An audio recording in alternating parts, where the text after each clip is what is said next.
gleam. Two birds chasing a feathered dream. Binoculars on an Essex sky. Every tweet a story they magnify. Flap our wings, they're on the chase. Essex birds all over the place.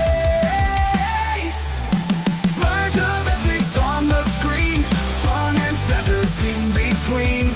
Pictures flying new so bright. Birds of Essex every night. Robins in garden, starlings in flight. Hawks on the hunt in the fading light. Cameras rolling, facts to share. Their online show takes you anywhere. Chirps and calls, they're breaking through. Birds of Essex coming to you. Birds of Essex on the screen. Fun and feathers in between. Pictures flying new so bright. Birds of Essex every night.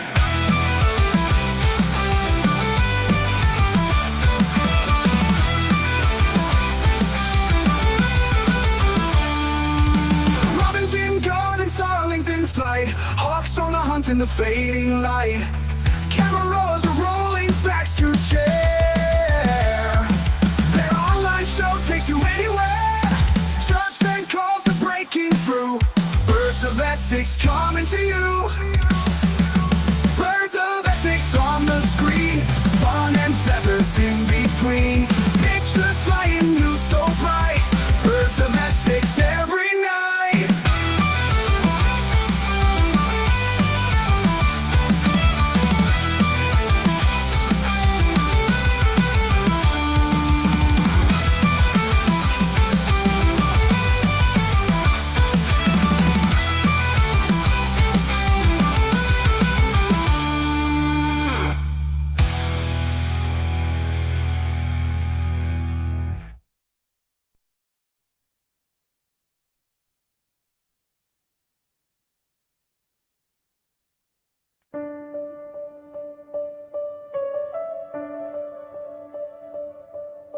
A robin lost in Essex snow,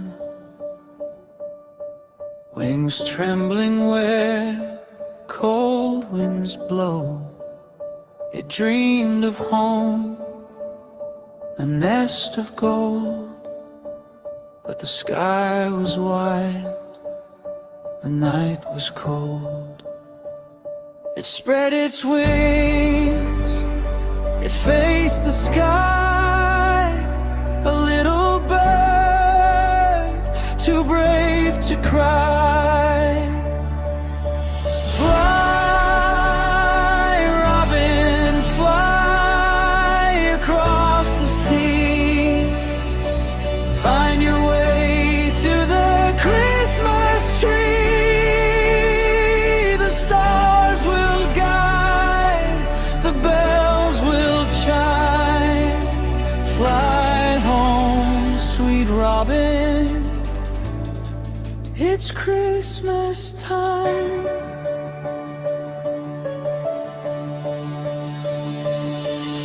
For Chelmsford lights and Southend rain, it crossed the 12 and felt the strain. It chased the sun, it braved the storms. A tiny heart, a journey warms.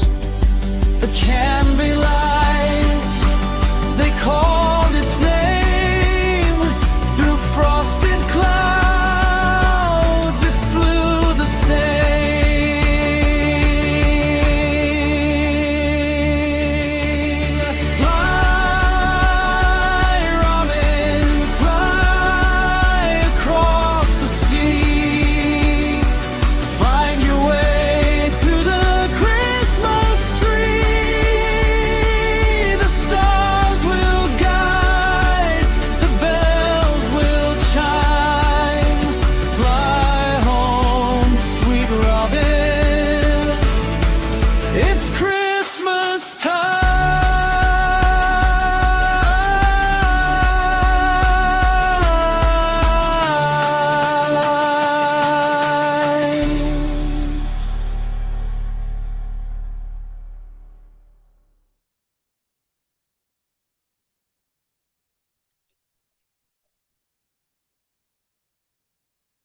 Hello. Oh, That was a was bit of sweet. that was a bit of fun, wasn't it? Oh, it's very Hello, sad. good evening, and welcome everyone to December 2025's Birds of Essex. Welcome, Steve. How are you? I'm excellent, Matt. How are you? You want a tissue? I've got one. I've got one here. Look, oh, man. How's People your are putting mum? they're crying in the chat. I don't know if that's like with sadness or laughter or frustration or but no, yeah, just thought that would be quite fun to start the show with something a little bit Christmassy. So there we go. Merry Christmas, I, everyone. I like that. That was very good. Well prepared, may I say. We've got our Christmas hats and jumper. Jumper. I bought this on the way home. Look at that. Look, every day I'm brustling. Oh man, I've got no idea what that means. it's Um, probably a youth thing. Probably, yeah, it's probably rude, and I've just offended everyone. But there you go. In my ignorance, I will plead ignorance. They can't see the brustling bit. It just says every day. Every day, yeah, exactly, every day. Right, so as always, we're going to be having a fun and filled and packed show, and people can interact and get in touch and send us stuff. And if I share the screen, Steve, do you want to run through Yeah, this? absolutely. So, as usual, if you're a regular watcher of the show, to ask us a question in the chat in YouTube, which a lot of you already have said, lots of comments already this evening. But yeah, so you need to log in using your Gmail account, and then you can use the chat. And if you're not a subscriber to our channel, we're getting near the 1,000 mark. Mm, We're still a little short, but I'm sure that several people who are watching tonight aren't subscribers. So please click on the little bell that you see on the screen, and then you'll be notified when a new video is uploaded or when we've got new content available. So please do that. Or you can email us any questions you have tonight or comments to ebwstalks@gmail.com. And we look forward to hearing from everybody, hopefully. perfect, perfect. And one of the things you can email us about is what's been your birding highlight of 2025. We're gonna run through ours a bit later on. But what's been your birding highlight of 2025? It can be anything bird related. Even buying the turkey at Waitrose last night, maybe. I don't know. It's in the freezer. Yeah, exactly. That could count. Um, Otherwise, it'll be walking out of the door by Christmas Day. I printed off the run sheet about 30 seconds before we started, and I haven't done it properly. So, what's coming up? It says we're going to be joined by Society Chair Paul Everett to look back at 2025 highlights and then I've got blank. I think it was to look forward to 2026, wasn't it? I think. Mine says that as well. And Brilliant. Oh, maybe it's the way I've done it then. Sorry, apologies. But yeah, Paul's going to be joining us later on. We're going to be looking back at the year, and we're going to be looking forward to well, things that are coming very soon and a little bit beyond. As I mentioned, Steve and I are going to be running through our own personal highlights for 2025 very quickly, and yeah, that's probably about it really, and a few other bits and pieces as well. So, what's been your birding highlight? That's the first thing. The second thing is not. Now, there's a picture for this. Have you got the? Did you see the email for this, Steve, or not? did see the email, yeah. Okay, yeah. So this is basically Tim Hayward sent through an email. Let me see if I can just share this picture as well. So he was. Hang on, is that working? Yeah, perfect. Excellent. So Tim was at Fingering and he said he was at Fingering with Paul. Now I'm assuming it's Paul Everett. I don't know Yeah. for certain. It might have been a different Paul. No, I think it's And Paul. Yeah. this is Paul's picture. And Tim said during today's webs count at Fingering we had an estimated 3,000 knots in the intertidal area, which is quite a lot, isn't it? Oh, absolutely. A lot of So knots. it's unprecedented, to be fair. Okay. He said Paul was also there, and oh, sorry, Paul and I were also there yesterday, and we had at least 2,000 then. It was a fabulous sight to see them all swirling and murmurating as the tide came up. At times, the air was thick with them. We've never had numbers anything like this before. In the 5 years that Tim's been doing the webs count there, the most they've ever had was 489 in 2023. So that's, goodness, that's what, six times, Yeah. over six times the amount to this year, which is mad. So Tim is asking for discussion. Is this a pattern that's being repeated elsewhere in Essex? And if so, where do people think they've come from? Is there just a general influx into the UK this year? Or have they shifted from somewhere else, such as Norfolk? Are they coming further down the country, maybe? So let us know. Has anyone seen lots of not a Laura not? And if so, give us a nudge in the chat and let us know where you think they've come from and what you've seen and how that compares to the previous times. Mm. That'd be I'd interesting. be interested to know whether the Dengie and fowl nest numbers, how high Mm. they are this autumn. Yeah, I mean, to be fair, where I'd normally bird the star when I go there, obviously that's got a lot of knots on the star, usually on the Mm. far side. But my local patches don't have, so I've not noticed anything No. myself. But people that frequent the areas where you do find knot, Mm. let us know, please. Yep. Um, okay, so should we do the photo competition? Show people how they can vote because that's still on at the moment, isn't it? Yep. Do that, and then I'll say hello from everyone that's watching tonight as well. Okay. So, yep, Do cool. you want to do that one and getting the screen up?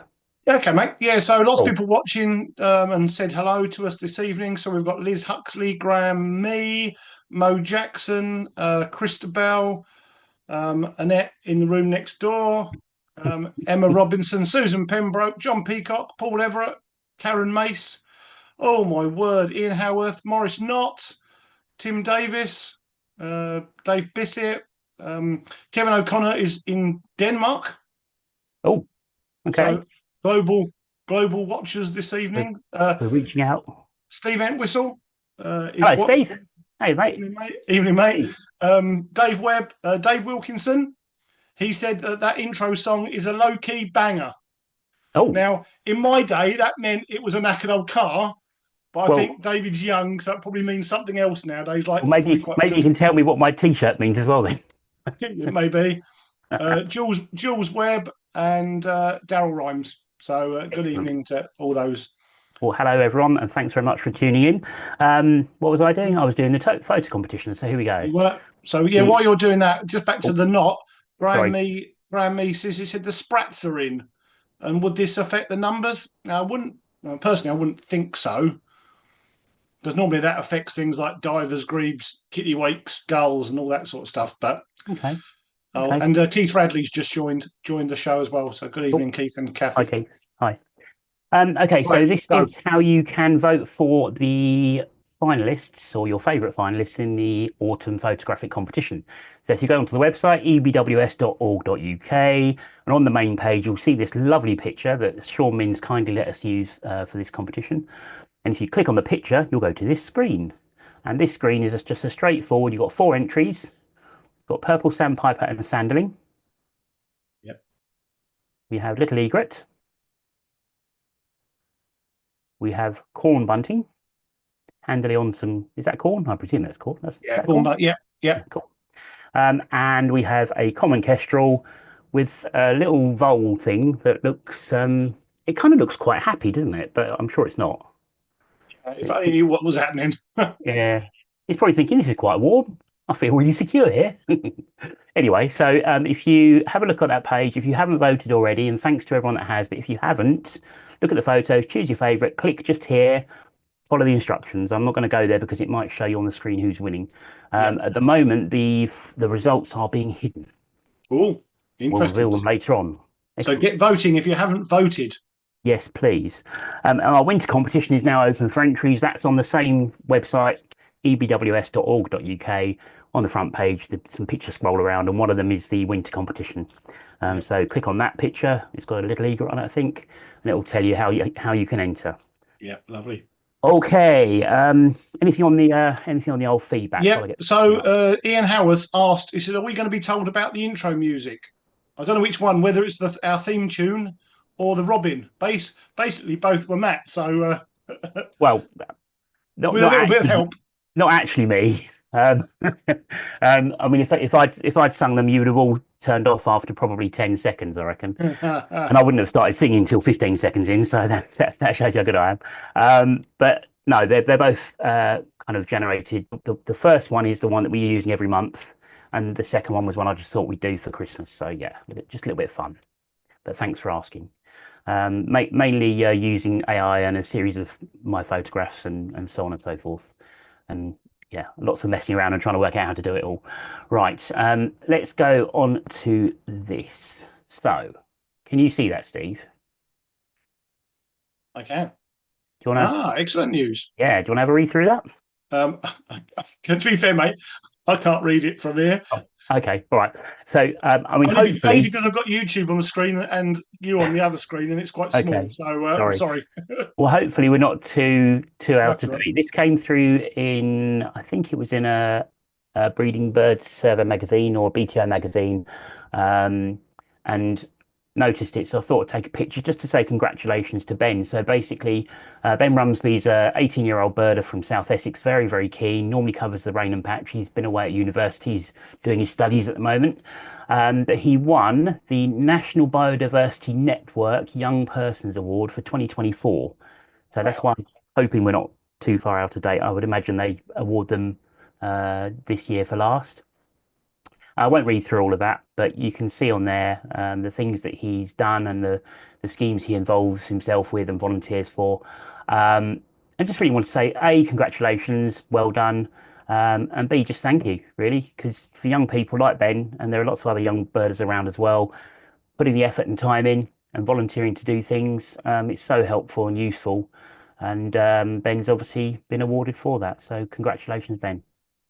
See, but I'm just reading it, just quickly Oh, reading it. Yeah, so sorry. he's been doing lots of webs counts, breeding surveys, Mhm. does weekly surveys. So yeah, fantastic work, Ben. Well done. Absolutely. Absolutely. No, Well absolutely. deserved. Well deserved. Definitely, definitely.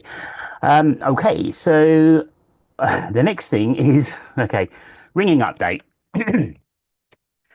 So for Oh, I anyone, remember this. yeah, thanks. A few people have asked me about this actually when I've bumped into them. So for anyone that, oh crikey, and I've also lost something as well. Well, for anyone that remembers last month, let me just get onto here quickly. Um, I saw a gull at Minsmere.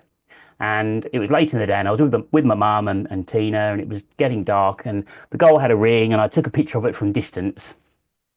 And basically, this is the info that came back, and I didn't realise, and Steve kindly pointed out because I hadn't looked at this properly, that at the top here, this is actually a Caspian gull, and I thought it was a herring gull. So I said I was going to go back and find photographs. I couldn't find them. I downloaded a piece of software to recover deleted files, and I went through over 3,000 pictures to try and find this picture of gull. Couldn't find it. So apologies. Goal. To be fair, it's a But goal. I well, wouldn't bother. I'll hold my hands up and say it was definitely a Caspian gull because there's no way they'd have got it wrong. But it just goes to show, instead of just focusing on the ring, what I should have done is had a quick look at the bird as well, just to make sure it wasn't anything other than a herring gull. So thanks for your eagle eyes, Steve. And it just shows that everyone's always learning all the time. Every day's a school day, isn't it? For me, anyway. That's absolutely. Now, there is another ringing story, but I seem to have deleted it, which is really annoying. So I'm going to try and find it again, and we'll do it probably in a few minutes' time if you've got something you can waffle about, Steve. Yes. Yes, I'll tell you what I will show actually, very quickly. We have got the next item, which is called Ebbs Bay. And if anyone remembers, we occasionally have things that we offer to sell or to promote on behalf of one of our members who wants to sell on an item. And this one is a scope. And it's a Vanguard Endeavour HD82A. I'm going to run through some pictures of it. Got a picture of the eyepiece. We've got a picture of the objective lens. This comes with a cover and a spare 20 to 60 times eyepiece as well. There's also a mount for attaching the camera. There's covers for the eyepiece and the objective lens, and there's a carry strap. And I think it's all boxed as well. It will also come with a tripod, which is a Velbon DV7000 tripod. The person selling this has said the panning arm has been repaired, but it works well. And for that 82mm scope with the spare eyepiece and all the covers and the tripod and everything, they want £325. So if anyone's interested in that, yeah, it's a good scope actually. If anyone's interested in this, if you drop us an email at ebwstalks@gmail.com, £325 is what they're asking. Get in touch and we can put you in touch. Okay. Absolutely. Thank you very much. No, nice one. Nice one. Right. What's next? I have no idea. Preston Frampton field trips. Yeah, we've I'll done tell that you in the what. last month, haven't we? I know. I don't know where Go on. I seriously don't know where the year has gone. I mean, it was only like it only seems like 10 minutes ago we were doing last year's Christmas show, Hmm. and now here we are again. It's No, but yeah, exactly. the field trip to Frampton and Freyston was really good, wasn't it? It was really, really good. If I share Yeah. some pictures, so do you want to have a quick chat? Well, first of all, why did we go to Freyston as well as Frampton, Steve? So, as you're probably everyone's aware, there's not been a lot of rain this autumn and summer. So the team at RSPB Frampton Marsh very kindly got in touch with Jerry Johnson, who's the field trip organizer, and just gave us the heads up, although we were quite aware of it, that there wasn't much water at Frampton. Hmm. And the idea was we were going to spend the day there, and obviously they didn't want us to be disappointed. So they suggested popping up to Freyston RSPB Reserve, which is only 20 minutes, 25 minutes further north, Hmm. for the morning. And then we did Frampton in the afternoon, and it worked out really, really well. So, yeah, really good suggestion from the RSPB team. Absolutely, and huge thanks to them for suggesting it. Let's run through these pictures. Apologies if the screen was just glitching around a bit. I've just found the other ringing thing that I wanted to show, so I'll be able to do that in a minute. So this is the first picture. This is at Freyston, I think, wasn't it? That's at Um, Freyston, just down by the Hyde. Yep. yeah, and there was a lovely sort of big lake on our left there. You can just about see the water through the trees, and there was this sort of tunnel of small trees that we all walked through. And the weather, it was pretty good, wasn't it? To be It's fair. glorious because as we drove up, it was really foggy. Mm, And we thought, oh no, what's going to happen? But actually, the fog cleared, and it was just a glorious autumn day or early winter absolutely. day. Yeah, as you can see, We the sunlight on the leaves. That's some of the group walking through, and we saw some birds, didn't we? So we saw a few of did, these, yeah, and lots of these are pintail. pintail, and a few of them in flight as well. Oh, lovely, yeah, beautiful. And the light on these birds was just fantastic. Um, we had a lovely kingfisher at Freyston as well, didn't we? We did, yeah. That we managed to get everyone on the Kingfisher, so we had lovely views of that as it just sat in the sunshine looking for food. Yeah, and it sat there for a good 5, 10 minutes. So I think everyone got onto it, as you say. And then there was or two, three or four of these, I think, at Freyston, wasn't there? Yeah, there were So small groups of hooper swans, yeah, and which is there's always quite a nice. few widgeon there as well, as you can see. So this is an adult hooper swan. You can tell it's hooper because it's got more yellow on the bill than black. The yellow comes past the nostril. It's always a good idea to check that out. And this one's a young bird, isn't it, Steve? It is, yeah, and we had nice views. Actually, there was a nice mixture of adults and juveniles. Mm, So they've obviously had a good breeding season. But yeah, this juvenile flew right past us. yeah, no, that was Um, nice. But I think you were on the way back to the coach when we found this. I think yeah, Ollie Cottis he'd gone sort of walking off with a small group, and they'd spotted a raptor in a bush at the side of the field, and they were trying to get on it and confirm what it was. He thought it was a merlin, I think. He was up in the distance. It then flew, and as it flew, I saw it as well, and Ollie and I both shouted merlin at the same time. And nice. yeah, this merlin just sped past. That's the best shot I could get of it. But what? I mean, they're cracking birds, aren't they? They're Yeah, wonderful. And it we seems made.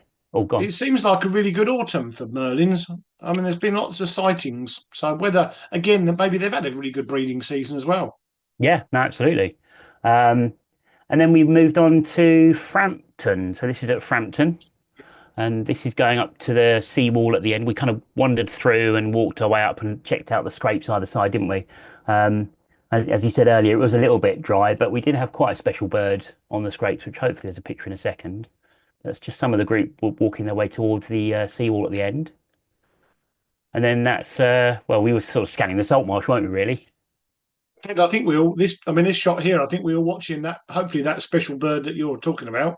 Yeah, actually, yeah, you're right. Actually, yes, yeah, we were. And it wasn't this. Although this is a very special bird. This is definitely a special Uh, bird. uh, But we had lovely views of marsh harrier, yeah. which was nice. I think that's a young male, isn't it? That one looks like it. I Yeah. think so. Can't really quite Anyway, see, to be fair. but this is the special bird, and it wasn't close, as you can see. But if I zoom in, this was a cracking a cracking male merlin, wasn't it? Yeah, brilliant, wasn't it? Yeah. Gorgeous male merlin. So I think it might be a young one actually. I'm not sure. It looks a bit of fringing on the edges of the wing coverts there. I'm not 100% certain, but wonderful bird, and it just sat there, didn't it? And we managed to get the scope on it for everybody, and then it flew a little bit closer to us, Mm, and it obviously tried to hide behind the mounds. It was obviously presumably looking out for things like skylarks and meadow pipits. Yep. Yep. But yeah, everyone really enjoyed seeing that as well, which was Oh, really good. definitely. Always a special bird to see. And then this bird on the way back to the coach at the end, there was a kestrel that was just sat in a bush, and it was completely tame. Um, and people were literally taking pictures of it with their mobile phone from no more than a few feet away. And I think it was just oblivious to people because it's sort of hanging out by the centre, so it's probably used to people, isn't it? Absolutely. I mean, it was like we could get within like 10, 12 feet of it. It was ridiculously close. Mm. And obviously this was on the way back, so I thought a silhouette shot might be nice of that. Yeah, That looks lovely. quite a bit Christmassy, doesn't it? But I'm going to leave this shot to you, Steve. So do you want to explain this? So this is, it looks like people in McDonald's, bizarrely. So It yeah, is. we left Frampton about 10 to 5. We'd been travelling about half an hour. We got to Spalding. We had a lovely, was like looking forward to getting home. And then the coach driver pulled into services and said he'd got a problem with the coach and he couldn't go any further. But So, the actual words he used, I can say this because they were clean, because I was right at the front, and he just pulled in and parked, and he went, "We're broken." And I uh, said, "Sorry, what?" And he said, "We're broken." Well, broken. He uh, said, "Yeah, we're broken." So go on, carry on. Sorry. so yeah, basically he pulled into the services, made some phone calls. We did think we were going to have to wait a couple of hours for a replacement coach, but he pulled a few strings with another company nearby. So we only had to wait an hour, which gave us enough time there was a service station, so people went and got some food. We all headed into McDonald's for our evening meal. But yeah, we got back a little later than planned, but still a really good day though.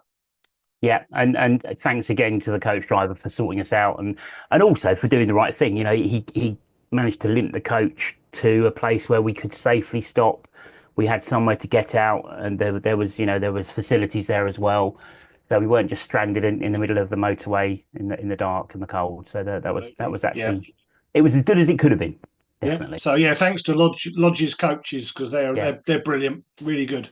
Yeah, 100%. Thank you. Right, I'm going to share that ringing picture. I don't know if it popped on the screen briefly. It might have done earlier. But let me share this. Have you seen this before, Steve, or not?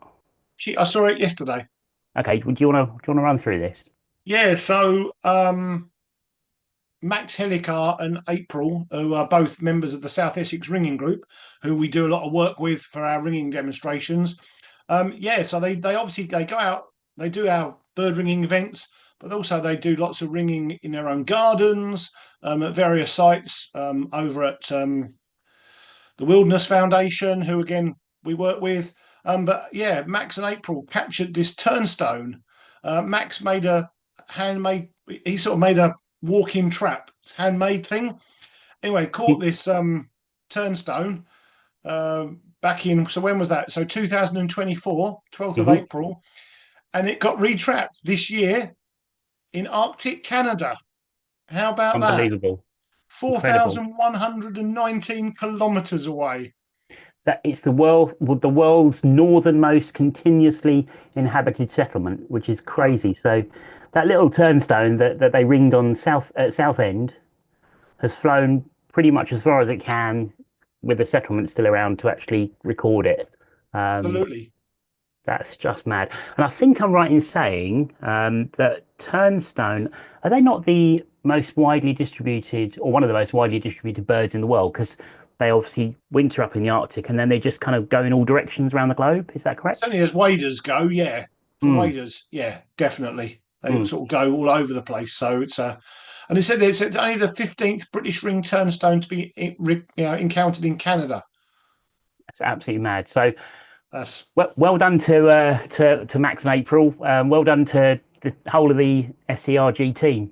yeah, Brilliantly led by David, and I'm not just yeah. saying that because you're watching, because they No, are such a good team. absolutely. Yeah, No, they're a wonderful group, and when they're doing amazing work like this, it's to get these results is just fantastic. definitely, and we might be talking about them a little bit later on again. We might be, yes. Right, we have a special guest. So do you want to check the messages and stuff? I while will do. bring that Just a person in? couple of things. Nick Lay's joined us this evening. Evening, Nick. Mhm. He had a bittern at Wat Tyler last week, which Oh, well it done. might feature in my monthly roundup later. Hmm. And then Tim Davis, he does the Webbs count at Wallasey Island. Right. Um, although he does, obviously it's split up because it's such a big site, it's split up into lots of areas. There were many thousand knot there this month, Okay. so presumably the knot haven't come from there then. So Okay. But were no, the numbers there what they normally are for them for this time of year? Or I I know that. assume so. I've seen some photographs of thousands of birds, so Mm, yeah, I'd imagine their numbers are probably still very high. I do wonder whether they're dingy birds somewhere along the okay. line. Okay. Interesting. Maybe that's my Right. calling it. And Dave Wilkinson, Speaker of the Devil, says thanks for the shout out, guys. He's super proud of the gang for that record. So No, it's a really excellent. good one. That must be out of 10, David. How excited are you all when something like that comes back? Is it like an 11, a 12? It Absolutely. must be so exciting to have that kind of stuff come back. Matt, just before we introduce our special guest, Mm, remind me about ringing later on. okay. While David's on, I'm going to ask him a question. Okay, cool. Right. Thank you. Um, no problem. Hello, Paul. Hi guys, how you doing? Not too bad. How are you? You Good. all right? Yeah, very good, thank you. Good, good, good. And did you like our little Robin song at the beginning? Oh, it's brilliant. Absolutely brilliant. Great bit of work. Shed a tear. Um, I'm not going to admit that, Steve. He's got well, the there was, tissues hidden. to be fair, there was a big box of tissues on him before on the windowsill behind him before we started, and that's gone. So Okay. right. So Paul, as many of the people watching know, is the chair of Essex Birdwatching Society, and we asked him to come onto the show because it's obviously end of year to kind of look back at what's been happening in 2025.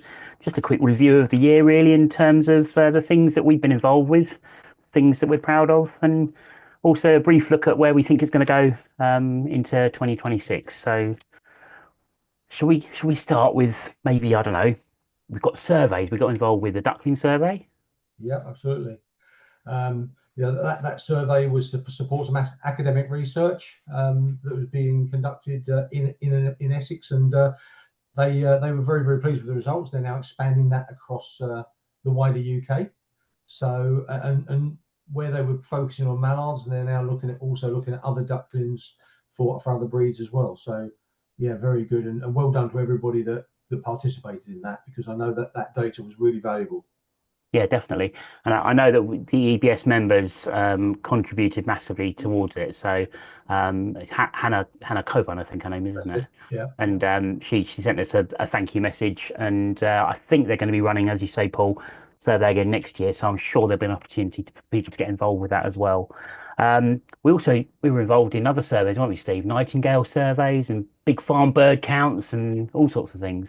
Yeah, do you know what? It's so nice that we can get the members involved, because obviously, like the committee members do a lot of stuff, but it's so nice getting the members involved with lots of surveys. And like you say, there was a Nightingale survey in this part of the world, which some members took part in, which was really, really productive, I think.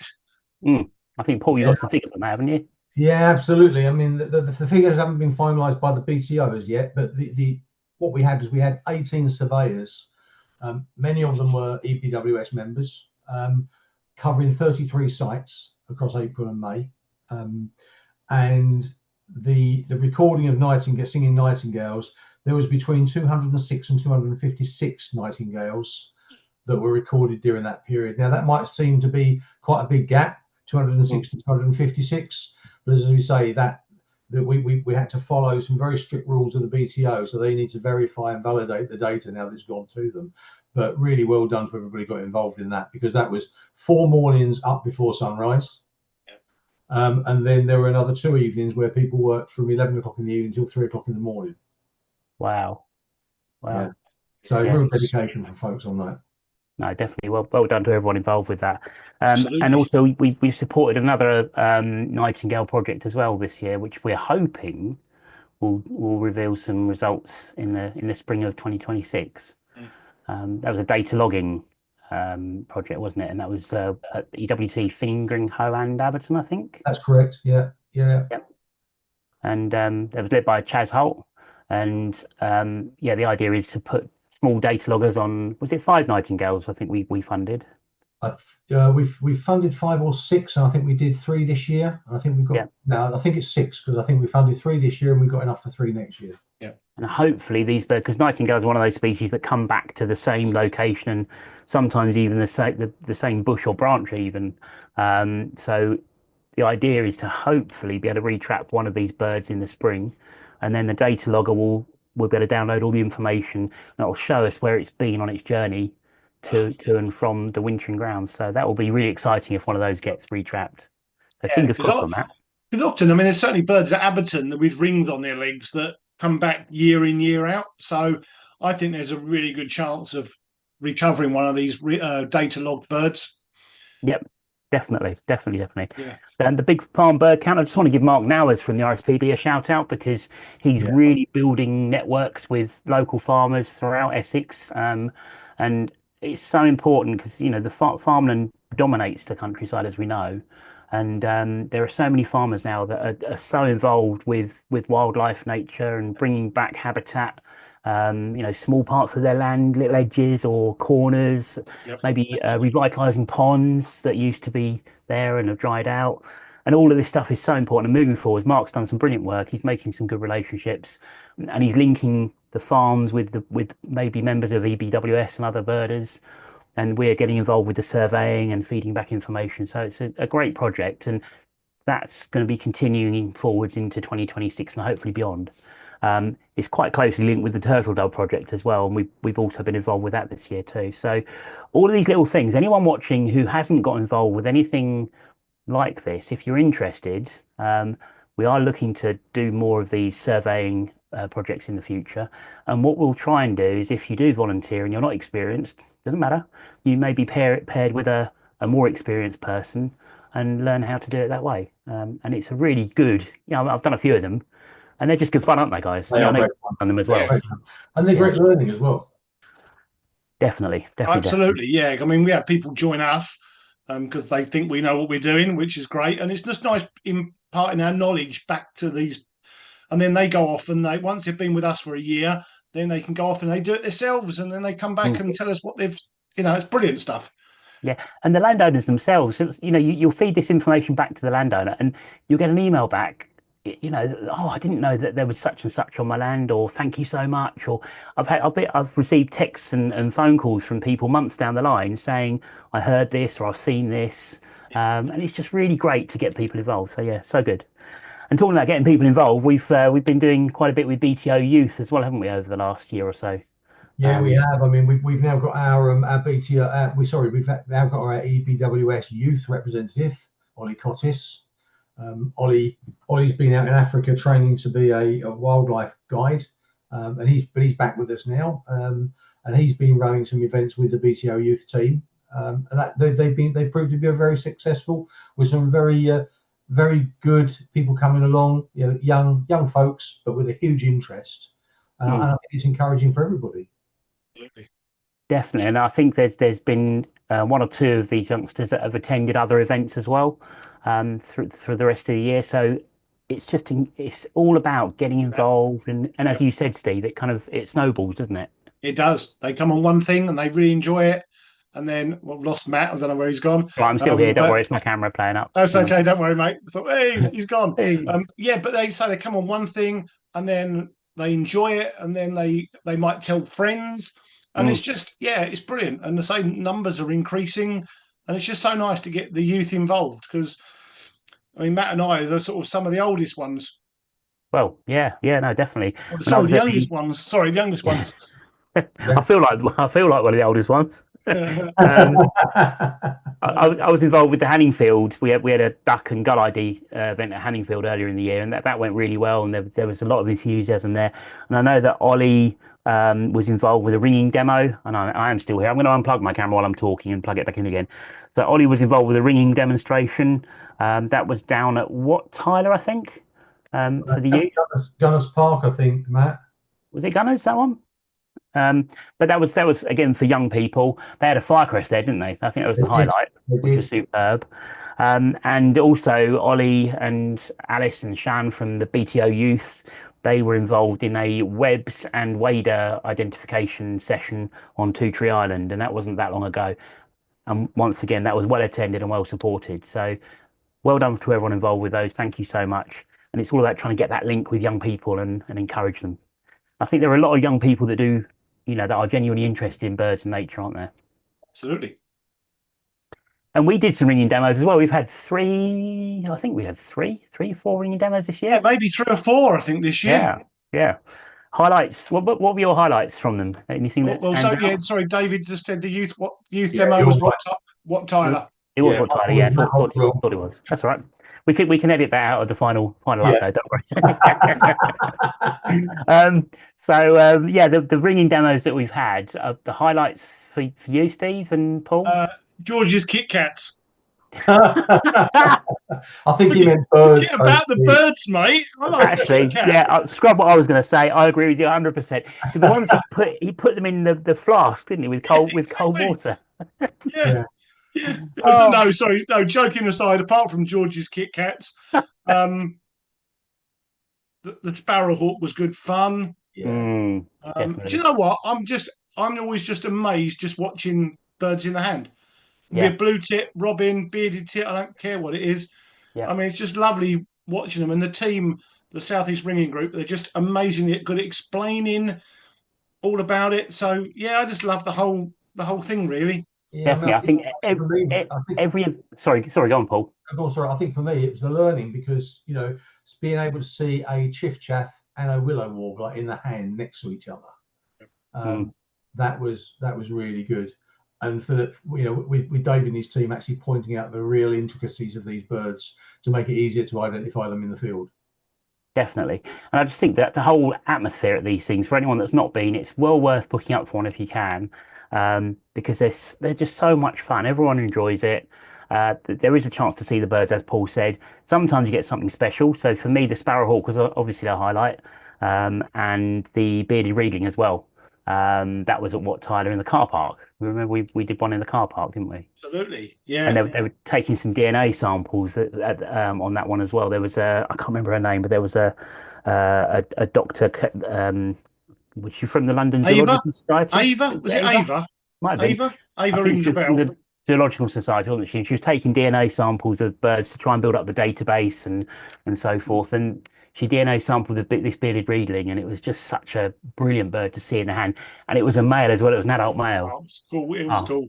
It was really good. Yeah. And bizarrely, Richard Chew said his ringing highlights were bearded tit and sparrowhawk. There you go. Yeah. That's exactly what I got written down, Richard.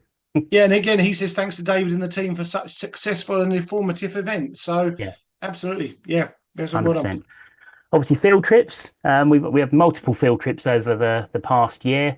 Once again, thanks. Oh my goodness, what's going on? Thanks, Steve, for organising them. Of course, I know you plan all the events a year or two in advance, and I'm going to die here, aren't I?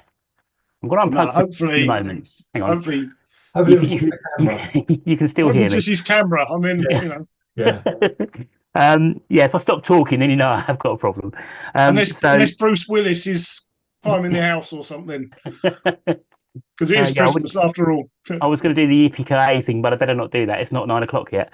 Thank you, Steve, for organising the events. You always choose such a good selection of different places to go. You look at things like the time of the year, the tide times, and all those things. Accessibility and parking as well. There are so many things to consider, and of course, not just all that stuff, but what birds are likely to be there too. Because there's no point in going somewhere where you can park and get there and then you turn up and there's no birds. So, spot on. For me, I think the lodge was brilliant. I've never been there before. When was that? Back in April, wasn't it? That was April. That was really good. Really good. And those ravens were so good. That's probably my highlight. Although I think one that Paul mentioned earlier, which I'll let you say, Paul, but was also very good as well. The one up at Minsmere. Oh yeah, the nightjar session. So we met midday-ish, and after a hearty lunch, we set off across the reserve, and we had a good look around the reserve. And then the evening, Steve took us up onto the heath, where we got some really good views of nightjar. Yeah, really, really good. And to be fair, it rained on us for a little while, and everyone was getting worried, but that passed very, very quickly. Yeah. I mean, to be fair, you know, when you go looking for nightjars, if you see one, you know, you're doing well. But to get like 50 people Yeah, to see a nightjar, and we all had really good views, yeah. was great. And I think, and Exactly. I know everyone that came on the trip really enjoyed it. Yeah, it was No, good fun. it was really, really good fun. And once again, a different thing to do. You know, I think you kind of come up with the idea of doing it, didn't you? And it's I don't know what made you think of it really for a coach trip or for well, sorry, no, for a large group. Sorry. Yeah, it was probably a little bit risky. I like to take a gamble now and again, but yeah, luckily it all paid off and worked Oh, all without a right. doubt. But Oh, it was brilliant. It was Yeah, and it was different, and I think that's why we got so many people there as well. yeah, definitely. And to have nightjars flying over your head and you know Yeah, so close, it was yeah, fantastic. yeah, it was And good. and of course we had a lot of. Sorry, go on. Sorry, Matt. Before you go on, Mm. you were thanking Steve for organising these, and he does a fantastic job. Mm. As does Jerry in coordinating them, but also to both of you and all of our other volunteers as well that help with the guiding on these events. You know, sometimes it's just the two of you because it's relatively small numbers, but especially some of our self drives, we're getting a large number of people turning up. So we've got a few other volunteers that step in and help out, take the pressure off of you, so hopefully a little bit. But Or you don't, yourself included, Paul. You do that. So yeah, thank you. No, much appreciated. I mean, Yeah, yeah, I definitely. mean that happened back in the spring, didn't it? We had a very successful trip to the Brecks. Again, another self drive, Mm. and everyone loves going to the Brecks. And we had a monster turnout. Yeah. I You think know, it was a combi, wasn't it? Really, it was a coach trip, but I think because of where it was, some people oh, that's self right. drove as well. Yeah, Yeah, and That's right. we had there was nearly 70 people turned up to that. I 70 think. people. Which Yeah. yeah, You know, and you know, we all got to see goshawks and yeah. hawfinches, and I can't even remember what we saw now, but Woodlarks. woodlarks. Yeah, yeah, Yeah, I mean, you know, and again, these are not easy birds to see, and to be fair, just going around with a group of people is just it's such great fun, and there's such a good atmosphere. definitely. So really good. So yeah, lots of memorable moments this year. Definitely. And talking of memorable moments, we've had lots of the good indoor meetings as well. So, Paul, Mm, thanks to you because you organised the indoor yeah, meetings, the online meetings. You've been hosting the online meetings as well this year. And I think they've all gone brilliantly. You know, yeah, it's been a really good range of subjects. we've been lucky. We've attracted some good speakers, but I think that goes to that says something about us as a society because they're Mm. willing to come and give their time and speak to us. yeah, You know, we've had a real mix, haven't we? We've had experts from BTO, we've had experts from the rare birds breeding panel, and then we've had academics as well. So it's a really nice mix. Yeah, absolutely. We had Mark from the RSPB. Yeah, We had some bloke talking about Goa back in March. That was pretty good. That was you, Steve. Oh, okay. That was a good one. Thank you. So yeah, it's just a really good mix of people and subjects, and there's always something different and always something you can learn from these things as well. So Yeah, once again, anyone watching, you don't have to be a member. You can just come along. If it's an indoor meeting there in Chelmsford, if it's an online meeting, just log on and watch it. When we upload them all to our channel as well, so you can always watch later if you're unavailable that evening. And finally, I think we've been involved in an incentive in Hanningfield as well, haven't we? The Guide and the Hide. yeah, that's right. That's that was set up by some of our members with the Essex Wildlife Trust folks down there. Hmm. We do that once a month on a Saturday. The next one's on the 20th, actually, of this month, and we have a group of members that go out into the hides. We have someone in the centre that's introducing people as they come in. We maintain a list of the birds sighted, and if anyone wants to go and see a particular bird or just wants to come out for interest, we're out there to loan them binoculars and let them see scope views, etc. And it's been really good. It's been a bit challenging to this end of the year because the water levels in the reservoir have dropped quite significantly. So a lot of the birds are a lot further away. But it's you know it's still garnering some significant interest. We've had people travel all the way from London, having heard about it, just to come and have a look and see what's about. That's really good. I just want to say a thanks to Jan Lewis, Yeah, one of our members and committee member, because he was quite instrumental in setting this up. So yeah, well done, Jan. that's right. And Simon Satchell, who's taken over from him, Yes, in that respect. yeah, Yeah, absolutely. And that's the thing. There's always opportunities for any of our members to get involved with the society, whether it be making suggestions of things we could do or getting involved with surveys.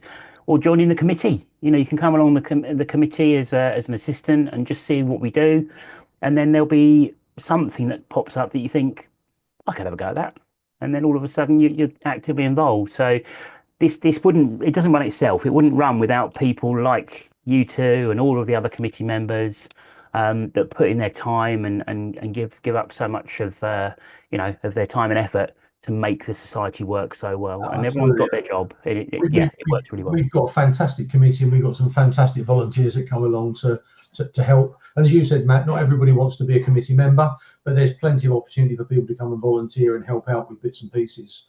And we get people doing that, and it's really good. Yeah. And I think the big thing for me is that we all learn from each other. Yes. Yeah, definitely. Absolutely right. Well said. Moving forwards, we've got something fun coming up on Sunday, I think, haven't we? Let me just click the screen. Hold on. We Here we have. go. We have. Oh, look at that. Top We've one got here. our final field trip of 2025. Oh. Yeah. We're heading to warmer climes. Well, we're heading south. I mean, that's might be warmer.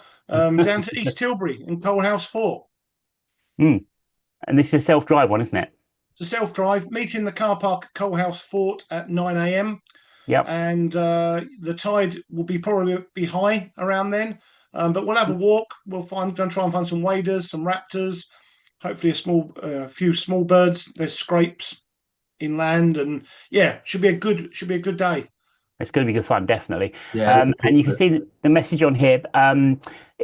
I need to change this actually. So at the moment, if you can let us know on one of the email addresses, so info.ebws@gmail.com would be the best one if you plan to come along. I know there's a few people that have already told us. The only reason we're asking on these self-drives is just to get a rough idea of the numbers involved and to see how many guides we need, as Paul was mentioning earlier on, just to make sure we've got enough pairs of eyes and telescopes for people to get on these birds. And we've also got, going into next year, hang on a minute, here we go. Do you want to talk about this one, Paul? Yeah, the monthly meeting. So the first one of the year was on the 9th of January. That's going to be a Zoom meeting. Lesser spotted woodpeckers. So Ken and Linda Smith, who are somewhat avid lesser spotted woodpeckers enthusiasts and experts, have agreed to come and talk to us about the work they've been doing over many, many years. Fantastic. This is a declining species, as we all know, and it's one of great interest to many people.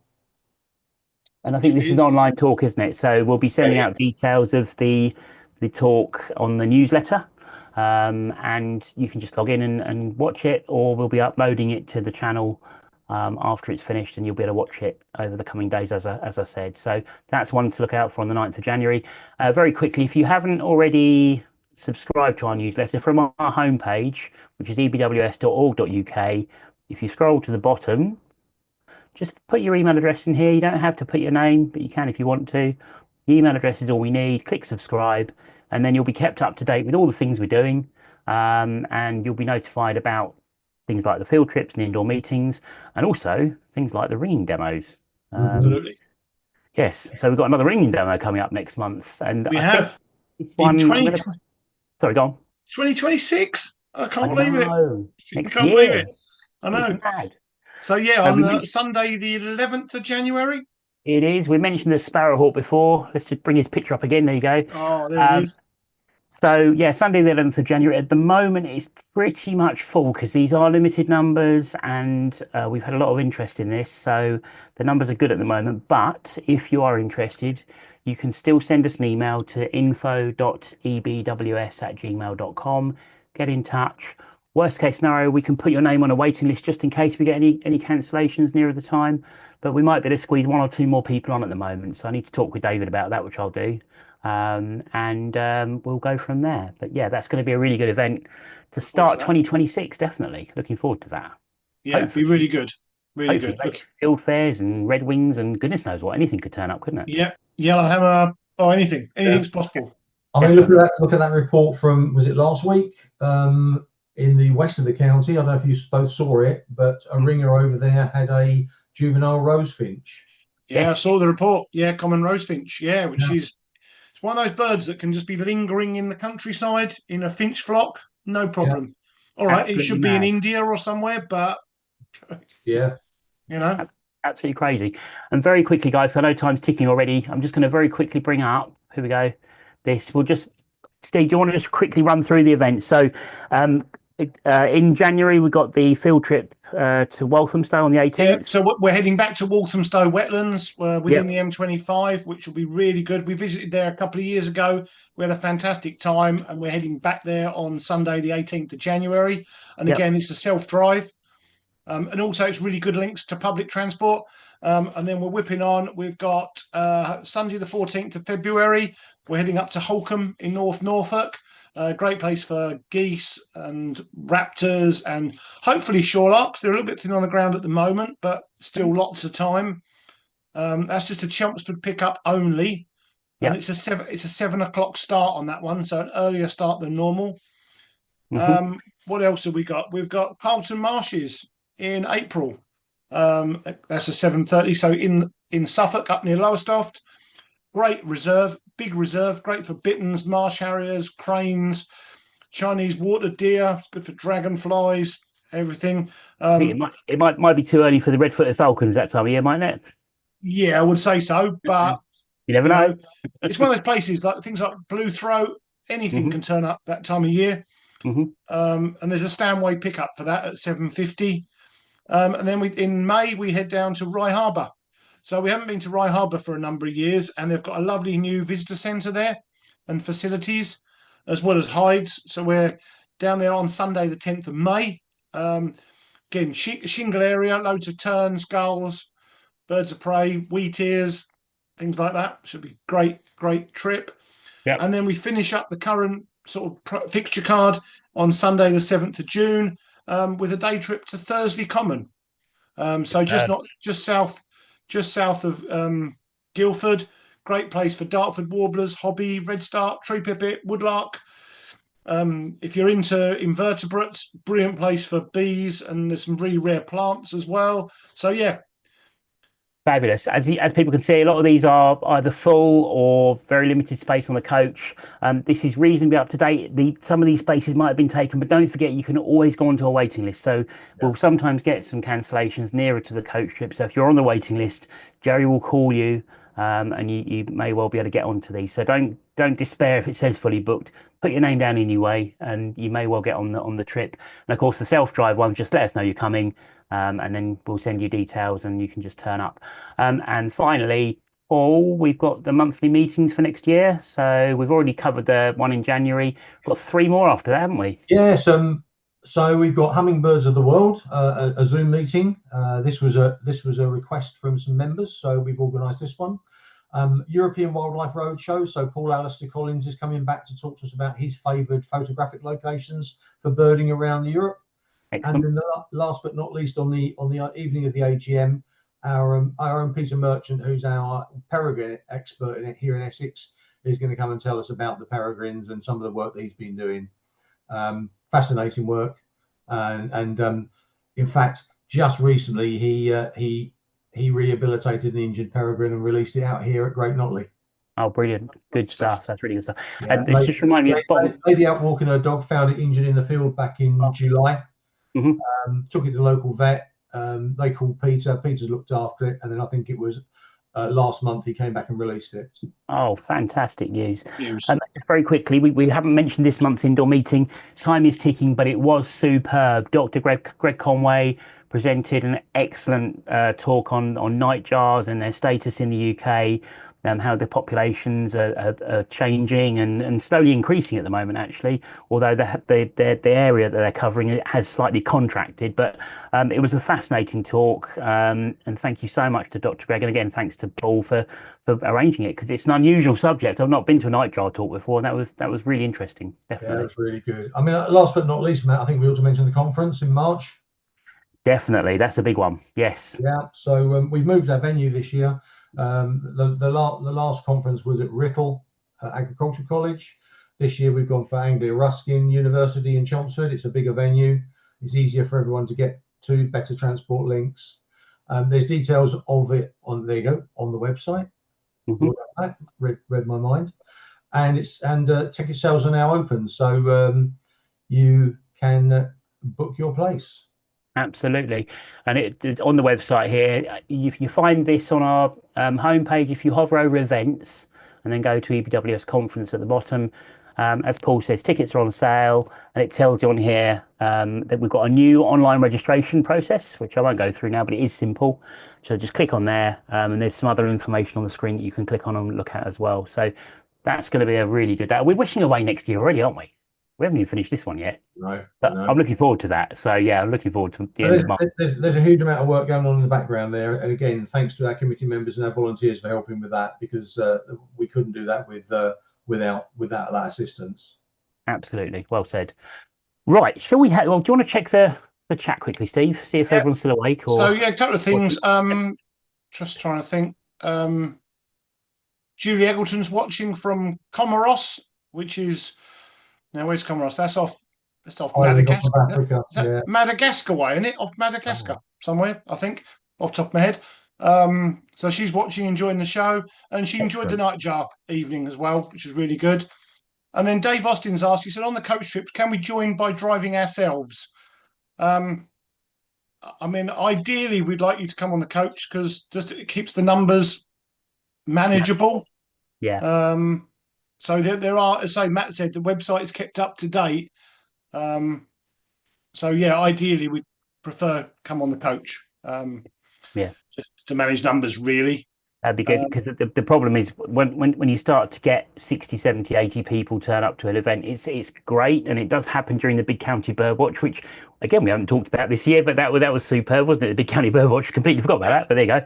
Yeah. You know, we do have 60, 70, 80 people regularly turn up to walks there, but they're slightly different because that's more about trying to get as many people along. The field trips, we're sort of concentrating more on trying to get people onto the birds and visiting different sites. So even with a coach, it's still nearly 50 people. It's still a big group to try and lead round and manage. And you do a great job, Steve. And I think if it gets to be more than that, it can become a bit of a handful sometimes. And the problem is that not everyone then sees all the birds. If you're at the back of a big long line of people, it can become tricky. So, as Steve said, coach trips, we would prefer it if you can book on the coach, please. Thank you. And then quickly, John Peacock's just quickly asked, anyone seen waxwings yet, or is it a bit early? Yeah, I don't think it's going to happen somehow this year. Well, I nearly saw some. There's a few around, but there's nothing much happening generally. So I was up at North Warren with Jan Lewis last month, and 10 waxwing flew over. Oh my goodness, my name's gone. But where's the place just north of North Warren with the house in the clouds? What's it called? Ness. That's it, Thorpe Ness. Well, I'm thinking. So 10 waxwings have been spotted flying over the north part of North Warren towards Thorpe Ness while we were there. So we didn't see them.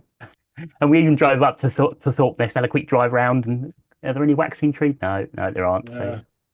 There's some around, but I don't know. Who knows? You never know. It might happen. I'll tell you what, there's been Sorry, there's an unconfirmed report yesterday at South Ockenden. Okay. But a single bird. Okay. There's been loads of field fair. Loads of field fair. So I don't know if that's an indicator or not, to be fair, but yeah. Well, we'll see. Shall we have a mindful moment? Sorry, Matt, just quickly, just to pick up, Graham Mees asked a question about online talks. Yeah. Graham went to a talk the other day where he felt it was very good and wants to pass on the details. So if anyone's got any ideas of speakers, just email me on ebwsmeetings@gmail.com and I'll pick it up from there. So thank you very much. Brilliant. Thank you. Right. So hopefully we're going to have a mindful moment now. Every month I say I want to give John more notice, and every month I completely forget. And for this month, I texted John at about 10:30 last night to say, oh, by the way, we've got a show tomorrow night. If you've got a video, that'd be great. But if you haven't got time, don't worry. And he's come back with something. I haven't looked at it yet, but shall we have a look? Absolutely. We love John's mindful moment. We do. So one of these days he's going to trick me and it'll be a cartoon or something. Right, hang on, here we go. Oh, this is looking promising already. Can you see a sunrise? Yeah. Absolutely, yeah. Okay, so I'm going to do cameras off.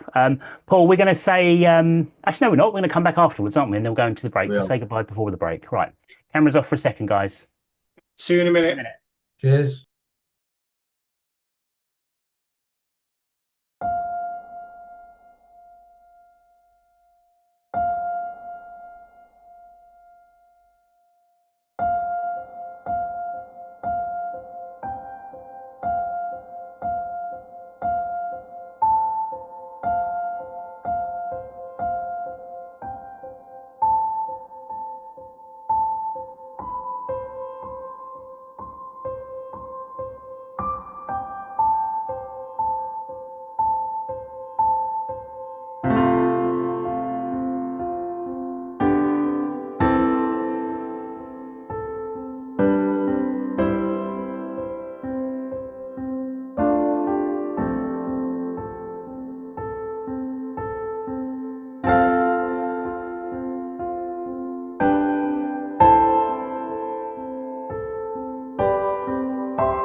Wow. That's brilliant. Do you know That's- what? Considering he only had very few hours to do that, I was that is, just thinking that at the end, if I thought if I gave him 2 days' notice, can you imagine what he could come up with? oh, do you know what? I mean, do you know what? I just love, I mean, big thanks to John Ward for every month throughout the year, without fail, he puts these things together and they're Yeah. phenomenal. Absolutely blooming phenomenal. Yeah, And fantastic, John. yeah, they really are. And he said on his email that's kind of just some of the highlights of 2025 for him, his own personal things that obviously stuck in his mind. Yeah, there was some really lovely shots there. It starts. One I know, came in and I know. that flicked it out, and then it went, and then The the female, other one came in. I know the female came in with some food in her mouth. It's Brilliant, unbelievable, brilliant. superb, and a singing meadow pipit. You know, you don't often hear that, do you? No, So yeah, no, really, really good. no, fantastic. Loved it. Thank, Loved thank it. you, Thank you, John. John. Yeah, really, And really. thanks to you, Paul. Yeah, Thanks thanks, Paul. for all the work you've done since you've taken over from Jerry and you're steering the society onwards, and getting involved in so much and guiding us all through, and you're doing a great job. So thank you so much, and Merry Christmas. And obviously Merry gonna see Christmas. you anyway, but yeah. Yeah, thanks very much for saying so. But actually, the committee all works exceedingly hard. I think a big thank you to everybody on the committee. Yeah. Everybody plays their role really, really well. We've all got very different roles and tasks to do, but everyone gets stuck in, and it's brilliant. And when someone's got an idea, we all come around and we have a good grown-up discussion around it. So that's fantastic. So thanks very much again, guys. Great show yet again. So thanks very much for all of these throughout the year. They've been brilliant. Happy New Year to you. Happy Christmas and Happy New Year. Yeah. I'll see you on Sunday down at Coalhouse Fort. Hopefully we'll see a few of the others that have been watching here tonight as well. Fingers crossed. Happy Christmas to everybody, and look forward to meeting some more of you in the coming months and into 2026. And happy birding. Yeah, definitely. Well said.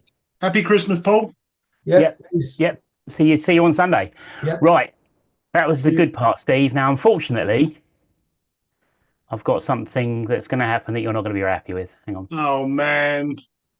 This is your fault. Go on then. So I said to you beforehand, what break do you want? And you said, what did you say? Lapwings. You said lapwings. Because it's Christmas, and that's Well, fine. this is at 23 minutes past 7, and we had to go live with the intro thing at 28 minutes past 7. So while you were talking, in the 5 minutes, I did something. Man, this bothers me. I've got Okay, no go idea. for it. Go This for is it. the truth. This is literally, I haven't even played it. It might not even work, but Okay, well, do you might know be- what? What can go wrong? this could be enhanced Christmas lapwings.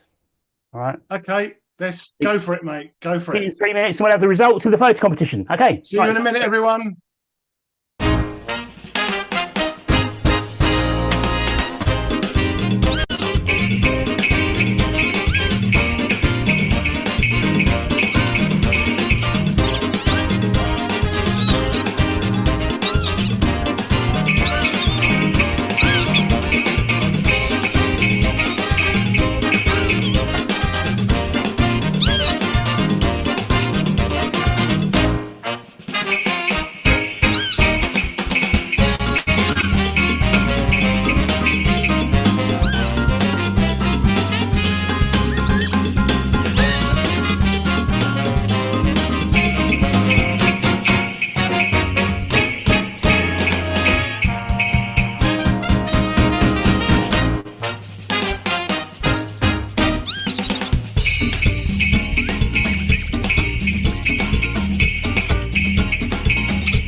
my Oh, God, my dear. eyes are watering.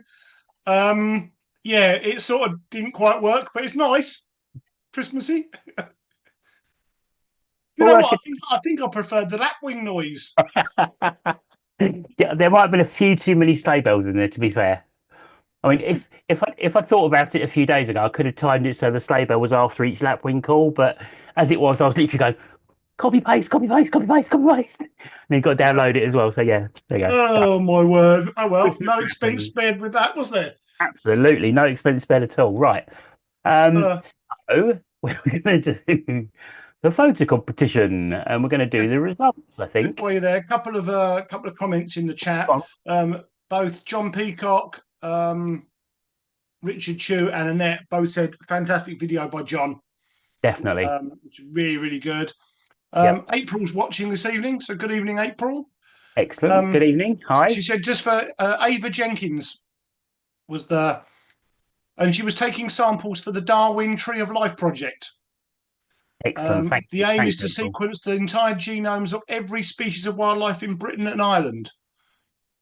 It's a crazy project. It's mad. Crazy It's project, but brilliant. well worthwhile. Oh, 100%. Yeah. Creating like an encyclopedia of the DNA of everything in the country. That's mad. Really crazy. And then John Peacock said the field to the left of Bramble Island for the Mhm. last couple of days has had hundreds of feeding lapwings, Oh, that's which good. is really good. So I wonder if there's a bit of an influx. Maybe it's turned a bit colder on the continent, although it's really mild here at the moment, isn't it? So, Well, talking about John Peacock, he sent us an email while we've been talking as well. So I'm just going to oh, quickly share. good. Can you see that? Yeah. Yep. So I think he said on the email, I won't reveal it because it will show his email address and everything, but GDPR and all that. But he said, what makes a Nordic jackdaw a Nordic jackdaw, and is this a Nordic jackdaw? So Nordic Very good to jackdaw is, me. yeah, I mean, it's basically just like a subspecies of the normal jackdaw that we get in the UK. And the characteristics you're looking for are basically exactly what you've got in this picture, John. So you've got this very, very prominent white collar. Yeah, absolutely. And I think the overall plumage on the head and the mantle, this part here, is grayer Yeah. on Nordic than it is on the standard UK jackdaw, and that's showing all the characteristics. So I think that's spot on. Yes. Do you know where that was, Matt? No, I don't. Okay. Oh, you know what? I missed an opportunity there. I should have said no, John. It's a pigeon. Nordic pigeon. Nordic pigeon. Oh dear, brilliant. Uh, Anyway, yeah, thanks for that, John. Brilliant. uh, Right. Norwegian blue. Should we do some photo competition results? Let's go for it. Yeah, because Let's I'm go for sure it. everyone's waiting with bated breath. So, just a reminder, we had the corn bunting, we had the kestrel with the little vole, we had the little egret, and we had the purple sandpiper and sanderlings. Let's have a look and see what the results are. So I will make the results public. So if anyone wants to go and have a look at how the voting went, you should be able to log back into the same link as you voted on and see the final results. But in fourth place, Ooh, oh, hang on a minute. You know what I've done? I've no idea what you've done. Nor have I. Hang on a minute. Let's start again. Where are they? I did download them. I'm sure I did. Hold on, because I need the one with the names on. I don't know if I've done it properly. Oh my goodness. Can we come back to it shortly? Shall we do something else? Do you want to go Something through, else. yeah, do you want to go through your highlight pictures of 2025? Do you want to start doing that? Because that was the next thing anyway. Yeah, yeah. And I'll see if Obviously, I can find the yes. pictures with the names on. Yeah. All right. So what we've done, we've normally every month we just choose our highlights of the month. But because it's the end of the year show, we're doing our highlights of 2025. So we've got a few more pictures than normal each. I think we've got around 40 each, maybe. But Yep. you know, the night is but young. Oh, and then John Peacock just said it was in Little Oakley outside his kitchen window. Lovely. Thank you. Thanks, John. So cool. Right. So let me share the screen. So I'm going to take you through my highlights of the year. I'll go through them quite quickly, even though there's 40 odd pictures. So hopefully you can see that. Hold on. I'm panicking in the background because I've got the wrong No, things as up. long as you Yes, can I see it, can. I can see something. It's right behind my camera. that's fine. Doesn't matter. It's only a little Okay. picture. Yep. Gone. Yep. I'm running from January to December or November. So Booted Eagle in Cornwall was one of my favourites from January. Lucky Very enough to nice. see this while I was leading a tour down there. So yeah, booted eagle. Let me just try and get the computer to work. This little boy or girl, glossy ibis. Matt, John, Ward, and Matt Nowers and myself, we headed away for a couple of days away, and went down to Slimbridge, and we had absolutely amazing views of this glossy ibis. And I'd actually forgotten about this, and it was absolutely brilliant. And it was just like showing at point blank views. I don't know where Matt probably have some pictures of this as well, maybe. But yeah, Maybe. maybe. Obviously, it was a good highlight. I mean, it was really cool. Oh, it was I mean, amazing. you just Absolutely never get amazing. views like this. So yeah, glossy ibis. Headed up to Snettisham. I think this is February. Always amazing going to Snettisham to see all the waders. Lots of knot, so a bit topical. So knots from Snettisham. And then this is from our field trip to Titchwell back in, again, this is February. And we're in the Hyde, and I think probably my most closest views of marsh harrier. Wow. This bird was just so close to the Hyde, and it was a little bit breezy, and it was just so intent on feeding that it just ignored everyone in the Hyde, and it was just so close, and it was just a standout moment of February for me. Really nice. Not so close. Back in February, I was leading a walk round, or it might even be March actually. No, February, around Tolsbury Wick, and I found this Dartford warbler, which is not particularly that rare, but it was quite a nice find. Mhm. Always good to see Dartford warblers away from sort of the coastal areas of Suffolk Yeah, and Norfolk. So that was definitely. good. Water pipit this is from Minsmere, I think, back in March. Again, just really nice view of water pipit. I mean, And that sometimes you what see them that's a lovely shot. And, you don't normally see them out in the open like that. They're skulking around and yeah. exactly. Yeah, I mean, exactly. Which is why I've chosen this one because it was just such a nice view. Um, and again, really nice bird to see. And again, as Matt said, they're normally skulking around. You don't, they're feeding in grass or wet areas. But this one was just perched up nicely and it was calling. And yeah, that was good. Again, marsh area again. I know, again, not particularly unusual for us in our part of the world. This is from the Isle of Sheppey down in March. Down in the Isle of Sheppey in March. So yeah, great views of marsh area. Always a good place to see them. Mhm. And then this is from our Breck strip back in the spring. We had quite good views of goshawk.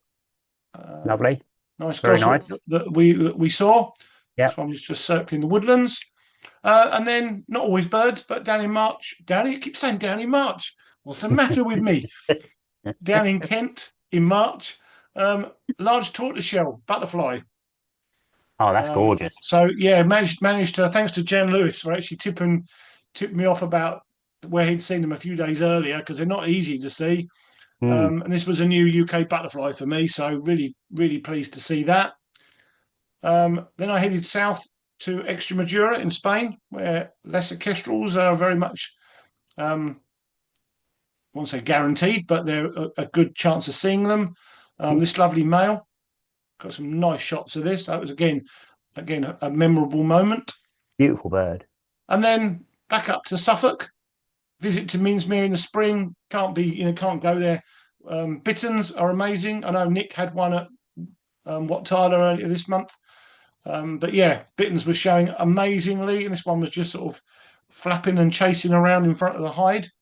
So that was again a memorable moment. And then headed up to Sweden in April to see 20,000 cranes all displaying and gathered there. So that was not a common bird, but not a rare bird, but just great views. I remember the video you posted on that. The noise was Absolutely, phenomenal. the bugling and the sound is just amazing. And also, Mm. while we're in Sweden, we went to a little hide and some feeders, and we just had the most stunning views of hawfinch, as in these photographs. And these are only 20 feet away from the hide. That's a lovely picture. Love that. Yeah, and those wing sort of markings and the wing shape, just Mm. phenomenal. Wow. So that's really good. Then it's not always about the birds. We talked about the Big County Birdwatch. So this is a few shots from April. Big County Birdwatch. This is down at Gunners Park. People watching, looking up, looking across the Triple SI. Really nice, and we had such a great turnout. So really nice. This is from Abberton. So to show how good a turnout we get on our walks. So this is from the mound at Abberton. I think we were watching a wheatear here. We were, yes, good memory. Yeah, I mean, it seems ages ago, but when I was looking back through the photographs, it just brings back such good memories. It's like yesterday, isn't it? When you look at it. It is, you know, and it was like spring weather. It was just beautiful, you know. So there's a group there, and then this is just a shot from Fingringhoe on the Sunday, down at the Intertidal. Again, great turnout. And then it's a shot from Mersey Island. I think we were all watching a red start here. Yes, or trying to. It was a bit elusive. The good old Steve Entwistle would put us on to earlier in the day. So, and luckily he stayed enough so we could all see it, which was great. So thanks, Steve, for that. And then back to birds, up to Scotland in April. Great views of osprey, as you would expect in Scotland. Which is, lovely. Again, really nice. Nice moment. That's a cracking shot. I love that. It's just nice. Yeah, just a great shot coming into land. And then I headed off to Holland. Blue throat was a little male blue throat. April, May is a good time to see blue throats in Holland. Saw several, so it kept the customers very happy. And then back to Essex. I think this was probably early May. There was red-footed falcon, not the best shot, but young female. I think that was found by Maurice Knott, who was watching tonight. That was a good bird. So nice to catch up with one of those locally. And then again, we spoke about nightingales earlier. I led a dawn chorus walk for the Wildlife Trust at Fingringhoe, which I do every year, and I'm doing it again next year. And we had just phenomenal views of nightingale. In fact, so much so that everyone managed to digiscope it, which again, not easy.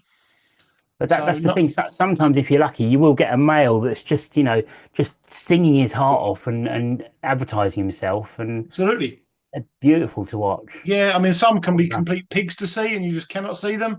But this particular bird was very, very showy. Well done.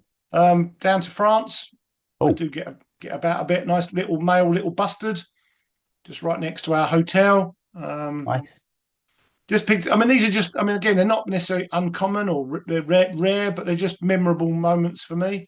Yep. So little bustard, and then I headed off to Estonia for a couple of weeks, doing 2 trips. And again, we saw loads of owls and bears, but this male redstart singing in a little local park early one morning just was amazing. That's the thing. Sometimes it's those moments, isn't it? You just remember moments. Yeah. I remember just walking out of the hotel and thinking, I can hear a redstart singing, and I just wandered across to where I thought it was, and I thought, right, if I was a redstart, I'd be somewhere about there, and there it was, in the sunshine, just beautiful, gorgeous. And this is from the next trip. So a week later, and again, this male common rosefinch was just. I think it was Simon Wood. Society president, and I were just wandering along, and we had fabulous views of this bird. Absolutely stunning. I wonder if it followed you back to Essex, as Paul was saying earlier on. Who knows? Who knows? It could be lingering in West Essex somewhere. Again, no visit. Bempton Cliffs in the spring. You can't beat it. And again, it's not rare, but just a lovely gannet on the cliffs. Just with that lovely blue sky behind. Yeah, just you can't beat a seabird colony. Definitely not. We're getting through. I like the daisies you got there as well. Oh, that's a nice picture. I like that. And again, this is just orchids. This is in the Spanish Pyrenees, in a lovely little valley. No one around. I mean, literally no one around apart from us. And it was just full of orchids. Thousands and thousands of orchids, butterflies. There were citral finches and short-toed eagles and lammergeier and all the other stuff. But that's just one of my sort of favourite photos. This is going to sound really dumb, right? But isn't nature amazing? Just look at that picture. Yeah. That's a million times better than anything man could ever dream of. It's just the natural, stunning. Yeah, the natural world is a stunning thing. And bear in mind, a picture never captures it properly. I reckon when you were that looks stunning. So when you were actually there, it must have been breathtaking. Oh, I mean, if I had a wide angle lens and I'd probably laid down a bit, and Mm. you know, you could do a lot more with that. But you No, know, but I the mean light was the ambience, the colour, it never quite catches it, does it? no, That's an absolutely no. amazing picture. So in real life, it must have been I was stupendous. it Yeah, was I absolutely love that. stunning.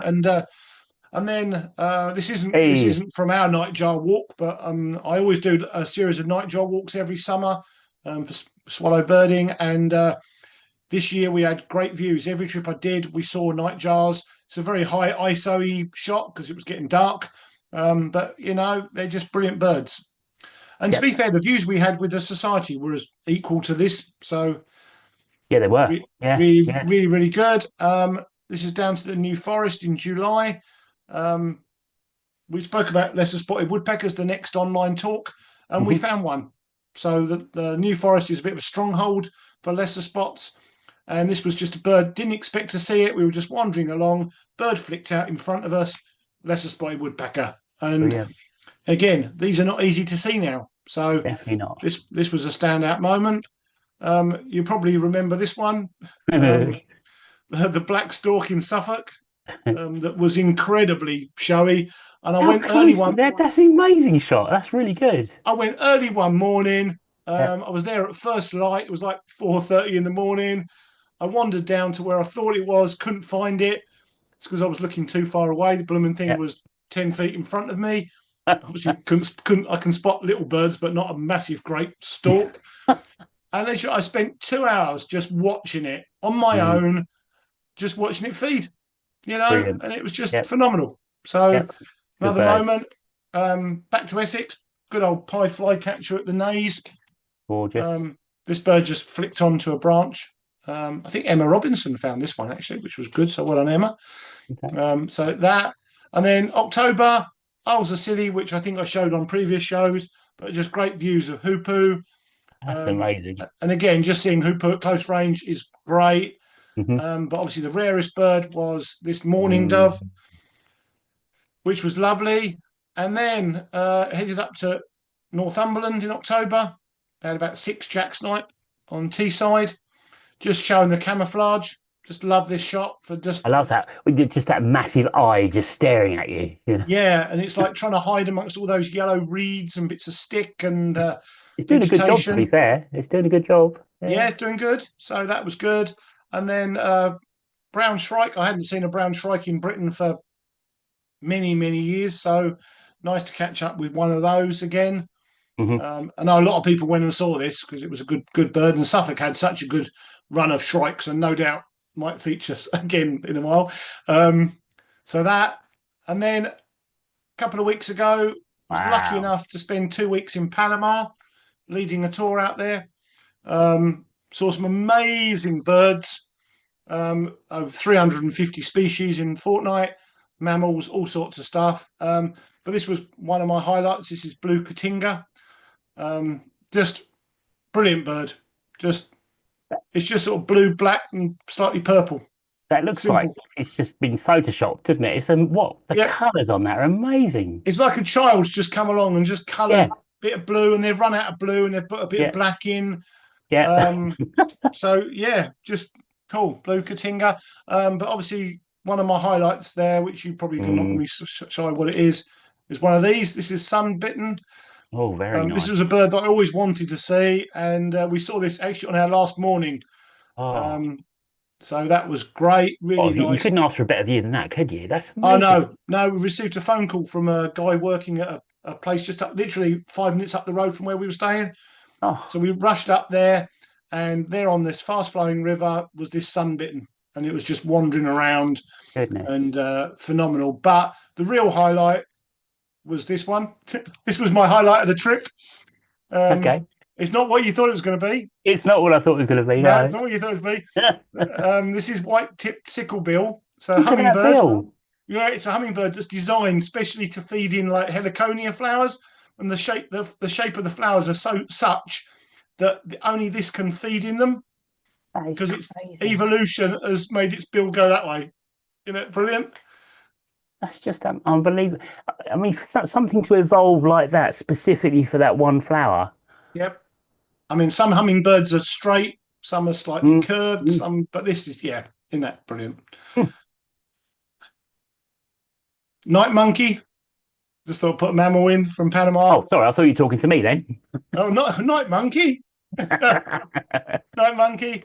But obviously, Yay! harpy eagle.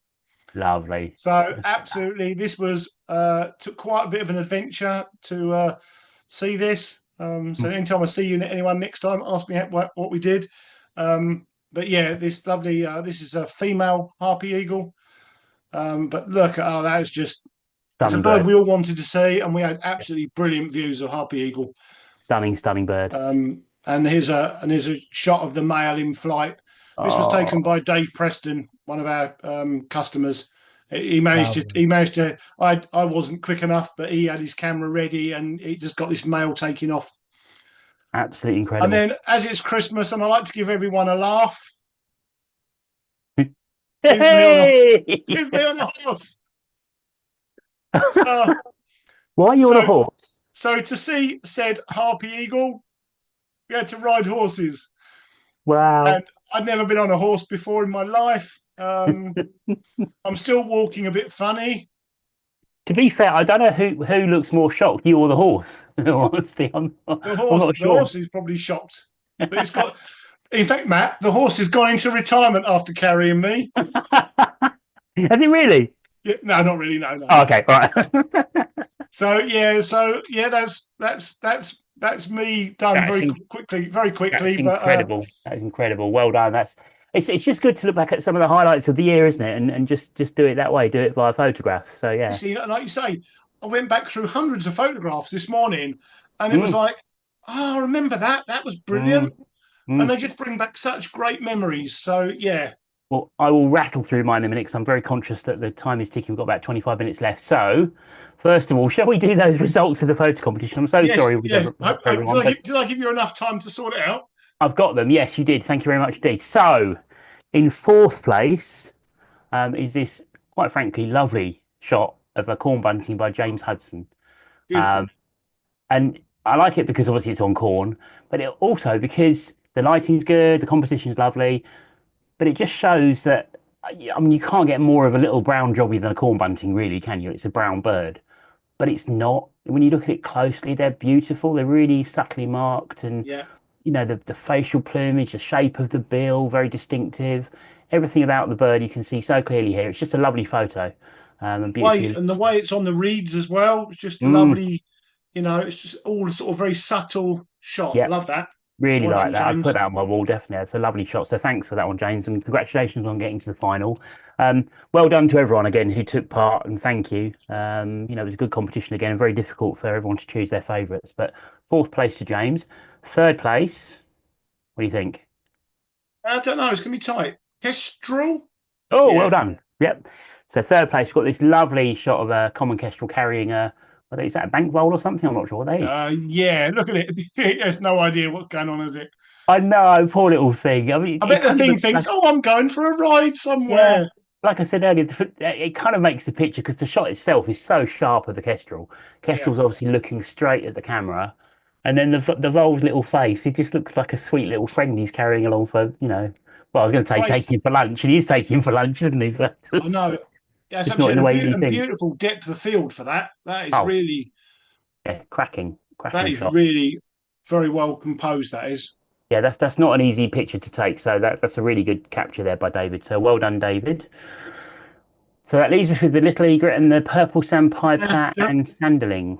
Yeah. Do you know what? Don't know. Don't know. It's Very gonna be tight. close. Tight. I think. Yeah. Yep. Yeah. But in second place, we've got Oh, the little nice. egret by Steve Cox. Um, and this is all again about light and just the moment, isn't it? So the lighting Absolutely. is superb. I mean, The yeah. bird for it to be fluffed up like that is just amazing. Look at those feathers, Yeah. incredible. Those plumes are just so Mm, good. really nice, really Yeah. nice. Beautiful. Well done, Steve. Yeah, that was a standout one when it came through. I thought that's going to do well. It's a lovely Yeah. shot, which means that our winner and Way. congratulations go to Purple Sandpiper and Sanderling by Glenn Moore. Fantastic. And what a shot. That is when it first came off. I looked at it. I thought that's incredible because there's so many things to like here. The composition's good in terms of the bits around the bird that just works, the seaweed and the you know the stuff on the shore. Yep, The low level, he's got down very, very low to take yep, that. He's got yep. lovely. But the standout thing is obviously you've got two completely different species. You could not pose them better than that, could you? No, you couldn't. I mean, you literally, you could try that 1,000 years and never get that. Yep. That is an absolutely brilliant shot. I love that. So, worthy winner. Well done and congratulations to Glenn. Thanks Yeah. again to everyone who took part. We're going to play out just in a short while, very short while, I hope, with a short video of all of the entries. So, if you stick around, you better watch that later on. So, yeah, well done, Glenn. And Glenn's prize will be on his way to him at some point. He'll get a frame print of that picture and a certificate as well. So, much deserved. Oh, John Peacock's giving me riding lessons. Oh, really? How to save Yep. your bits and bobs. Yeah. Oh, okay. Okay. Okay. Thanks, John. Much appreciated. And well done to Glenn as well. That was just, Yeah. yeah. And like Matt said, everyone who took part, absolutely superb. Oh, definitely. selection of Right. photos. I'm gonna run through my highlights of 2025, much as Steve did, if I can find them, if I've done them properly. Did you do your bird of the year as well? No, but You got one? I've got a rough idea what I'm going to choose. Okay. Okay. So I'm gonna start. I'm gonna go through mine really quickly because I do realise that things are ticking. Here we go. So my first one, these again, one similar to Steve. I just went through my photos for the year, and anything that made me just think, yes, I remember that. That was fantastic. So first shot, similar to Steve, the Slimbridge glossy ibis, but it really was a high point. The day out was superb with Steve, Mark, and John, and this bird was just very confiding. So yeah, really enjoyed seeing that. In February, I managed to finally get a picture of great crested greaves with the weed rushing towards each other and smashing into each other. And I was pleased with this because I tried taking it and, I pulled up and they'd done it and stopped. I got out of the car, grabbed the camera and thought they're going to do it again. I waited 25 minutes. They did it again. And as I started taking pictures, my battery ran out. So I fired off 3 pictures and this was one of them. So I got very lucky with that. So yeah. It's really nice. Love that. Then just highlights Goshawk. I made my annual trip up to Cockley Cly, and at one point I think I had 6 goshawk up in the air together, which I've never had before. Greedy, that is greedy. That was superb. That was such a Oh good my thing to word. see. Definitely. Oh, yeah. I couldn't not put this in. This is what we was talking about earlier on with the South Essex ringing group, the Wat Tyler ringing demonstration back in April, and that's the male bearded reedling that we talked Oh, about. Yeah. That Fu Superb. Manchu moustache. Just superb. I love those. But the eyes and the bit, just everything about them, they're really smart birds. Oh, love it. Love it. But this was a real standout moment of the year for me. So after work on Yeah. a Saturday, I think it was, I decided just to drive after work from Ipswich to Cambridge, as you do. Went to Grafton Water, and I was the only person there because I got there a Wow. little bit late in the day. And this little fella was just feeding, and I'm not kidding. It was probably 10 feet away from me. Oh, that is amazing. That's beautiful. Again, getting Cracker. low makes a Yeah. world of difference. Yeah, and to get one in the plumage like that as well. I've seen him before, but not quite like that. So stunning bird, spotted sandpiper. Really enjoyed that. And then of course Carlton Marshes. We had all those red-footed falcon influx into the country, didn't we? We And did. Yeah. Tina and I went up to Carlton Marshes, and I think there were I want to say 7 birds there when we were there. There's a Either lot, 5 wasn't or there? 7. Yeah, there was quite a good number. Nice adult male and a female, and there were some young birds there as well. And oh yeah, it's just lovely. In fact, I think that is a young bird actually. It's a young female. Yeah. And then back local, my little patch around the Oh, corner of the reservoir. I just love this picture. And the feather thing, I think it helps with their digestion. So it's a thing that they do kind of feed them feathers to help digest their food. So it's just a little look on his face. He's like, "What have you just given me?" That's not a what's going fish. on here? I wanted a fish. Yeah. And then I put this osprey in from Abberton purely because I was with John, and we were kind of stood by the screen at Billets and picked up a really distant speck, and just something about the speck said osprey, and it got closer and closer, and lo and behold, it turned into an osprey. So to see one flying in from that distance and be able to watch it all the way through was just really good fun. Really enjoyed that, memorable. And then we turned round same day, literally turned around and there were hundreds of swallows just going low over the meadow behind us. So that whole sort of 5, 10 minute period, Yeah. they had an osprey fly over from miles away, turned around, watching swallows just feeding really low right in front of us, which was just good fun. Yeah, beautiful. That's gorgeous. Field trips, we had the field trip up to Minsmere, didn't we? Oh, we did, yeah. The Yeah. nightjar evening. Yeah, yeah. Yeah, the night journey. Well, before that, we had the cranes. There were three Yep. common cranes in a field in the distance, and all of a sudden they kind of took off and flew virtually over our heads, didn't they? So that was good. Yeah. That Enjoyed was that. beautiful. And I think it was the same day, wasn't it? I was going to put Yeah. that in, and I thought, oh, do you know what? I won't. I'll put Oh, something I else love instead. this. And the reason this is stuck in my mind is because not only because it's a cracking bird and it's got great views, but it was getting everyone on it was just good fun. It was brilliant. Yeah, you're right. It was. Yeah, really good Because fun doing that. some people literally couldn't see the wood for the trees. Yeah, But yeah, it was just cracking. no, really good. In spotted flycatchers, I had lovely spotted flycatchers up in Dedham near Colchester. Excuse me. And it was lovely to see them, and they bred there this year as well. But I couldn't not show this again. It's just these stupid standout moments. I was birding on the Lower Breton Causeway at Abberton, and there was a pink shark there. And it turns out, for those of you who watch this, you already know, there was a young lady doing a TikTok video of all things. Got no idea what she was doing, but it just made me laugh. It was just funny. You haven't seen the video? No, I didn't. I never looked for it, to be fair. Okay. But this picture for me, this is one of my favourite pictures I've taken this year. It's just this little tiny cygnet, and showing that. Well, I presume that's Daddy. Quite a thick neck. I don't know, but just showing that he's going to be able to fly. So it's just a cute picture, I think. Nice group of spotted redshank up at Minsmere. Went up for a day and they got photobombed by this black-headed gull in the corner. But it was nice to see so many of them in such good plumage. I don't think I'd seen that before, not in the plumage like that. Beautiful. And this one I put in because Tina and I actually went for a walk along the river at Mistley, and I was doing a bit of birding, obviously, and we were literally being chased by this storm. So when we set out, the weather was as it is on the right-hand side there, beautiful, quite bright and blue skies and so on. And then this storm just closed in behind us, and I then had to walk back through it because I'd left the car miles away. That was quite good. Did you get wet? I got very wet, yeah. Okay. I left Tina stood under a tree, believe it or not. Which Okay. That's all right. Well done. She was relatively safe, yeah. That was the gentlemanly thing to do. Well done. Absolutely.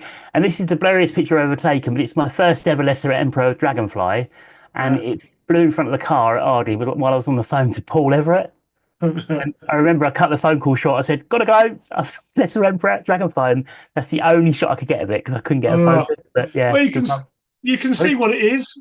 You can see what it is, yeah, just about. And then there's this collared dove in the garden. This was back in July, and it was just teeming with rain. It was really, really rainy.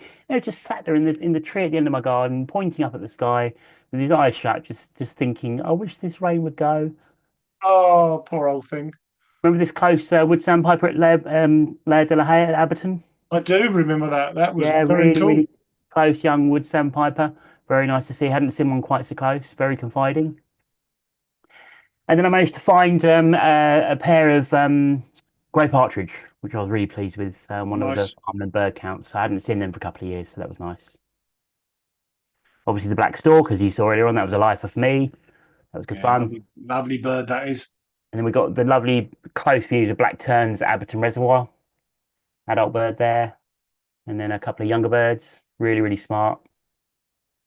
And then my first UK hoopoe up in Langard, or near Langard in Suffolk. That was good fun to see. Wow. Beautiful. And this is the sparrowhawk back again. So that was the Gunners Park ringing demo back in September. And it was a real highlight for me, not only to see it, but because they kindly let me release it, as many of you might remember. And that was a real special moment, definitely. That was brilliant. And then coming up a little bit more easily, back in October, red-tailed shrike up at Dunwich.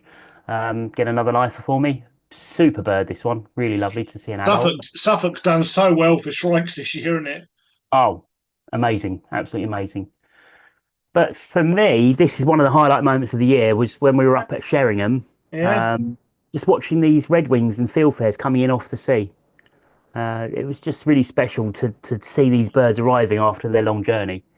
And That was yeah, it was an amazing morning. The light was good, and they oh were just like streaming in, weren't they? And you've done yeah, amazing to capture that in flight.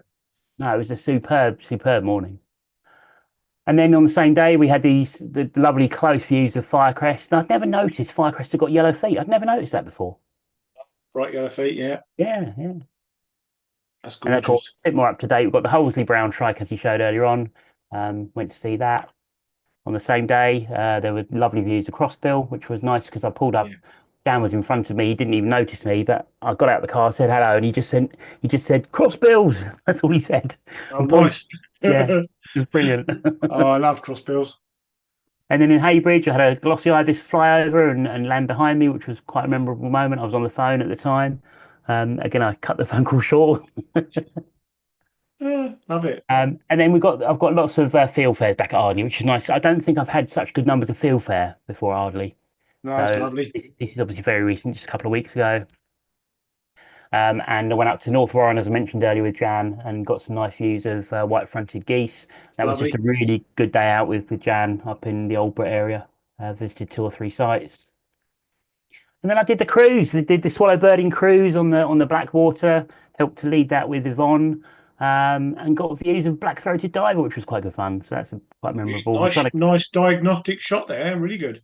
yeah, but it was quite distant. That's a heavy crop, but just trying to get. I think only 3 or 4 people got on it because it was just as the boat was turning. I spotted it, but 3 or 4 people did see it. So yeah, that was good. Oh, And nice. then I think this is my final. I think it's my final picture or final pictures. This is very recent, a couple of days ago. There's a juvenile hooper swan on Central Park Lake in Chelmsford. Some people probably have seen it, and I went to see that, and it's very, very vocal. So yeah, Oh, that's lovely. Yeah, amazing place for one to turn up. I know, mad. Yeah.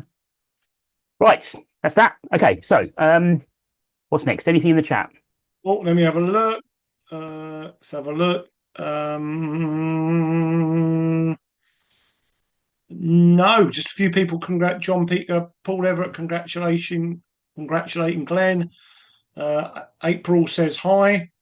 Yeah, I think that's it. I think. Cool. Right, we're going to do viewers' pictures. So people have sent stuff in, which is very kind. Thank you very much indeed. To run through a few of those quickly, and then we're going to basically say goodbye and play out with a video. So we've probably got about 10 minutes left, which is We'll just quickly say that we haven't done it. Oh, We haven't wasn't on our run sheet, but yep. 1st of January, your subscriptions are due. Yes. Oh, blimey. Sorry, forgot that. Well done. No, I've got on my pile of my Oh, usual pile of stuff here and ready, and I thought we haven't mentioned that yet, so don't forget, 16 quid. yes, You get bird reports and you do. stuff and fixture You get cards things. and Yeah, I've got it. I've got it all out as well. I didn't put it on there, did I? Sorry. You get the bird but report. You get 2 journals. You get the fixture sheet. That's all part of your subscription. You get to involve yourself in all of the stuff the society does, as we've been saying.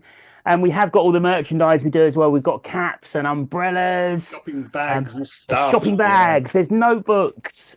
We've got badges. We've got round badges and we've got square badges. Yep. And these things are all available if you come to any of the indoor meetings. All this stuff's there. We've got t-shirts as well, and we've got sweatshirts too, in different colours and sizes and so forth. There's rumours on the street. We might even be getting something else. I'm not saying what yet because it might not happen, but we might be. Okay. Watch this But yeah, space. so £16, and if you not don't do a standing order, you can rejoin using the website. There's a membership page on the website. So again, 1st of January, this is due. So please help us. Help us out. Please support the society and join if you're not a member. Yes. Yeah.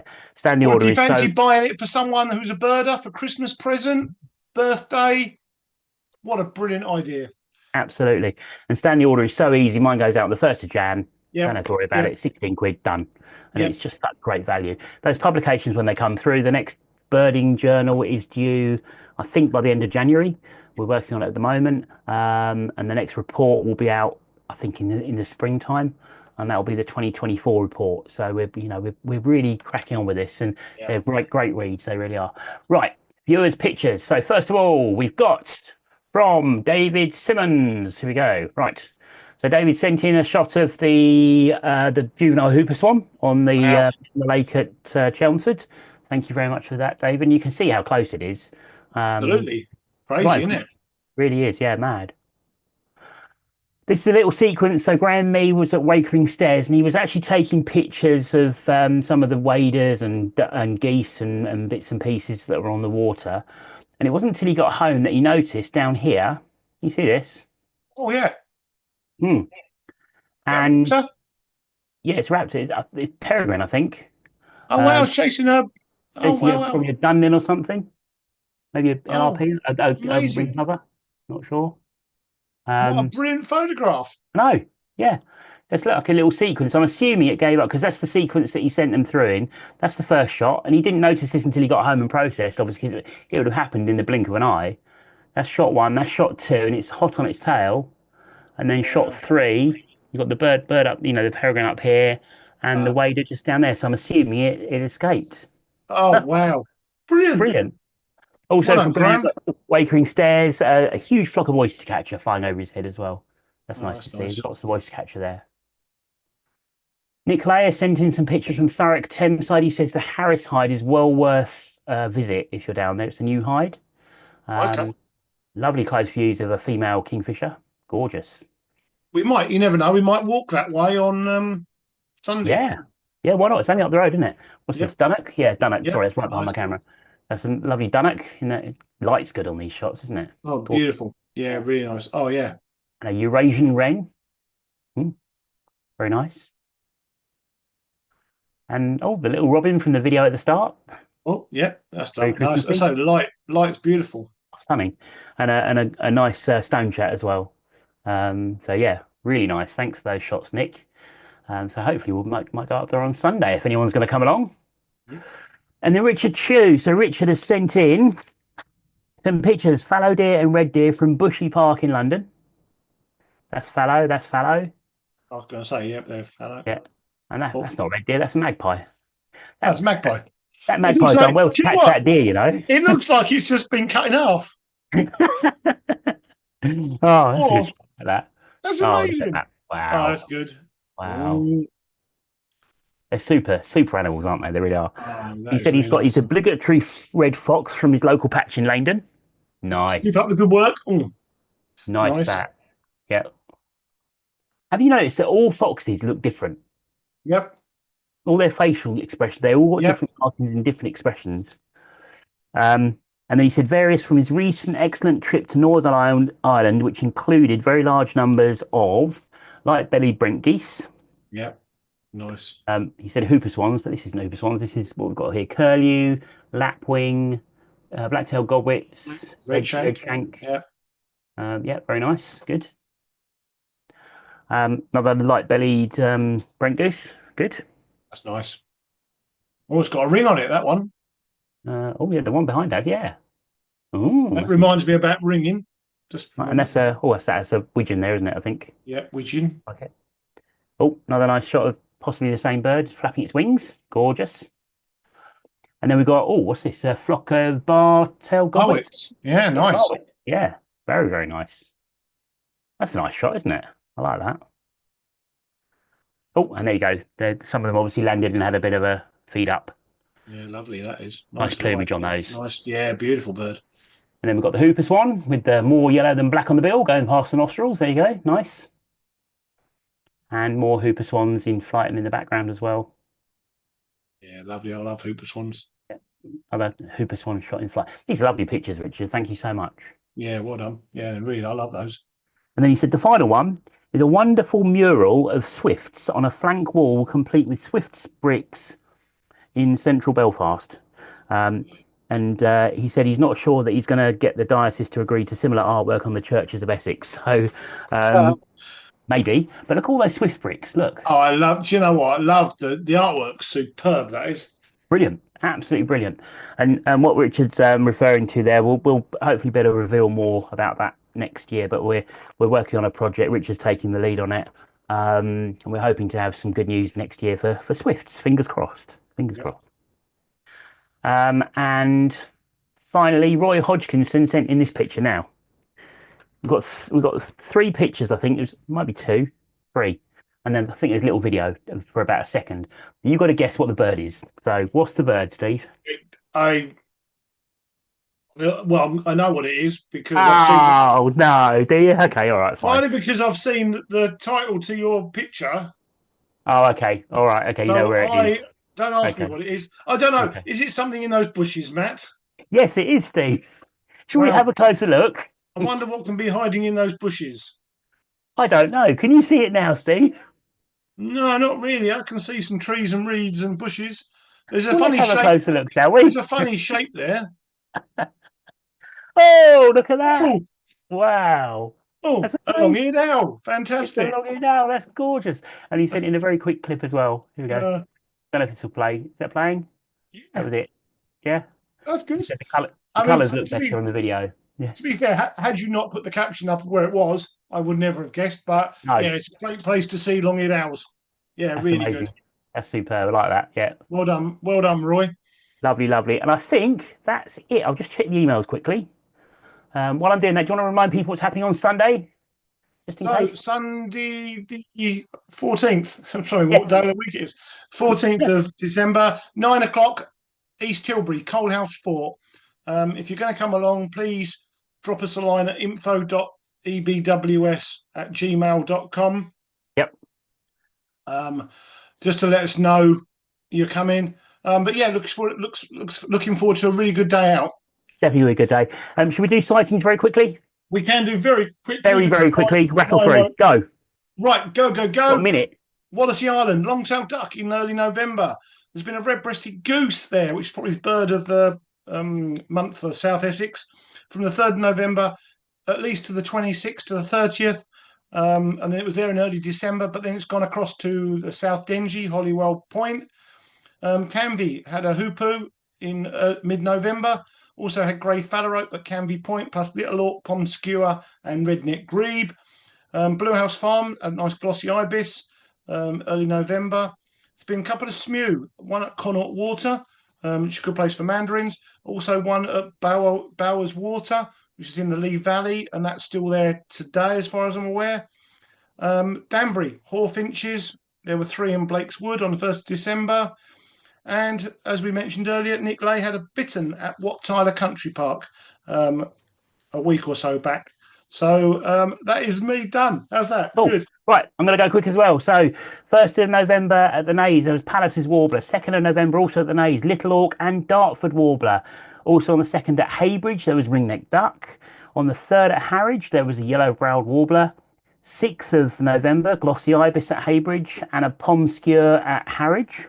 On the day after, on the 7th, there was Lesser Scorp at Abberton. Then on the 9th of November, there were 2 Pallid Swifts at the Naze. That's a really good spot. That is very good. 13th to the 11th, there was a crane in Malden flying over a roundabout. 16th of the 11th, we had 2 little auks at Holland Haven. And on the 18th, there was Black Brant at Horsey Island with another one at the Naze from the 20th. I think that bird's still around. Also on the 18th, 3 glossy ibis at Tollsbury Wick, and then on the 22nd, there are 2 glossy ibis at Copt Hall. Finally, into December, on the 2nd, Shorelark at Hamford Water, and on the 6th, 2 glossy ibis and a redneck grebe on Mersey Island. But I'm sure I don't need to tell Steve Entwistle about that. He's going to have seen them already. Definitely, I would imagine. Probably has. Yes. Right. Should we do the video for the photo competition? So everyone knows about Sunday. I think it just remains really to say goodbye, doesn't it? And we'll play out with the video. You know, what was your bird of the year? Oh, yes. Right. Hang on. And also, I need to ask my ringing question if David's still watching. Oh, you But it'll do? Right. be very quickly, and he can tell me the answer in January. So I've got 2 birds I haven't of got the any year. pictures. I haven't got any pictures. Mine is already featured on tonight's show. Well, mine would have featured in my run-up, but I saved them separately. So thanks, Steve. Well done. I remembered. Right. Ah, So I that's thought it my would be. first bird of the year. I thought it would be. Yeah, well, in terms of a rare one, that's my bird of the year. And that's the Arctic Warbler back in September at Great Ribra. Never seen one before, and it showed really nicely for a few seconds. And for me, it's just a cracking little bird. I really like that bird. Lovely. Yeah. Good call. But my actual bird of the year, and you're gonna kick yourself that you didn't think of this. Go on. Ready? Ready? I know what it's going to be. Yeah, Rook from This Slimbridge. little rook. He was Yeah. amazing. For me, that is the bird that stood out for the whole year. I don't know why. It was up at Slimbridge, wasn't it? With when we were up Yeah, there today with Mark and John. And this rook, we were having our lunch. And anyone that watched the show afterwards knows this story already. But it was literally right next to us, taking food out of our hands, and it was just a really cool bird with attitude. So for me, that's just the most memorable bird of the year. Obviously not the rarest or anything, but it's just the no, most memorable. It was a very, very cool little bird. So yeah, I like that. mine was that wood sandpiper that you showed at Abberton. Nice. It was just lovely. It was a lovely young one. It was just like wandering around oblivious. Mm. Like I say, sometimes you just don't get views like that. So It was literally right in front of you, wasn't it? It was so close. yeah. Yeah. So yeah, nothing again, not particularly rare, but just memorable. It's the things that stick, isn't it? As we said earlier on. Right, your ringing question, go. Right. So if you see a bird that's you read the first few digits of a ring and the last couple of digits, but not the bit in the middle, can you still report it? Basically, I saw a grey wagtail. I've got the first three digits and the last two digits. I know it's a grey wagtail. I think the answer, if David's still watching, I'm sure he'll clarify. But I think the answer is you can, but you can't always guarantee you're going to get the information back. But Of course. depending on the combination. But I've reported it before. Yeah, I've reported a partial Cool. partial Okay. rings, and you get a All right. message back. I had the most recent one, I think it was a black-headed gull. I got a message back saying thank you very much for the report. Unfortunately, we're unable to ascertain enough information from what you've given us to the exact bird. But if you've got the beginning and the end, maybe, yeah. Yeah. I just didn't get, you know how like you get shots at the beginning, but yeah. Anyway, so yeah, Yeah. I will. Okay, I will submit that. So Okay. Obviously, going to have to put it down as a good tail because you missed the middle bit out. exactly, yeah. Like Right. gold. Was it gold Frankenstein and Yeah, don't go there. Okay, so thank you so much. Thanks, Dave, for another great year's worth of birding and shows and friendship and so on. It's been brilliant. And to you as well, mate. Thanks for all your hard work you put into this, because without your hard work, I just turn up, mate. That's all I do. So It's good fun. It is good fun. yeah, brilliant. Thanks to other halves. Obviously, thanks to Tina for putting up with me not being around. Yeah, and to Annette as well, who's probably Likes it secretly. Yeah, and thanks to Annette. Yeah, thanks to Annette. And thanks to everyone watching. So if we don't see you before on Sunday, have a fantastic Christmas. Have a happy and healthy New Year. And I'm sure absolutely. we'll see most of you out and about birding at some point in the Yeah. new year, if not before. No doubt we'll be at Abberton on New Year's Day, like everyone else. So Yep. no, Will cool. be. And thanks to everyone that watches and comments on the show as well, because that makes it for us as well. So thanks very much, and thanks for David for replying about the ringing. That is really good, and yeah, brilliant. Has he replied again just now or not? Yeah, he's just said, yeah, I should be able to report that apparently. So which is cool. Brilliant. And he's still awake. He's kept awake through 2 hours of us wittering on. He obviously doesn't Well done. watch it very often because We'll give him a medal next month when we see him. exactly, yep, an award. Right, we're going to play out with the photo commentaries. So I hope you enjoy this. Lasts about 5-6 minutes. Thanks all. Merry Christmas, Happy New Year, and Yep. see you soon. Happy New Year, everybody. Happy Take care. Christmas. Bye. See you later.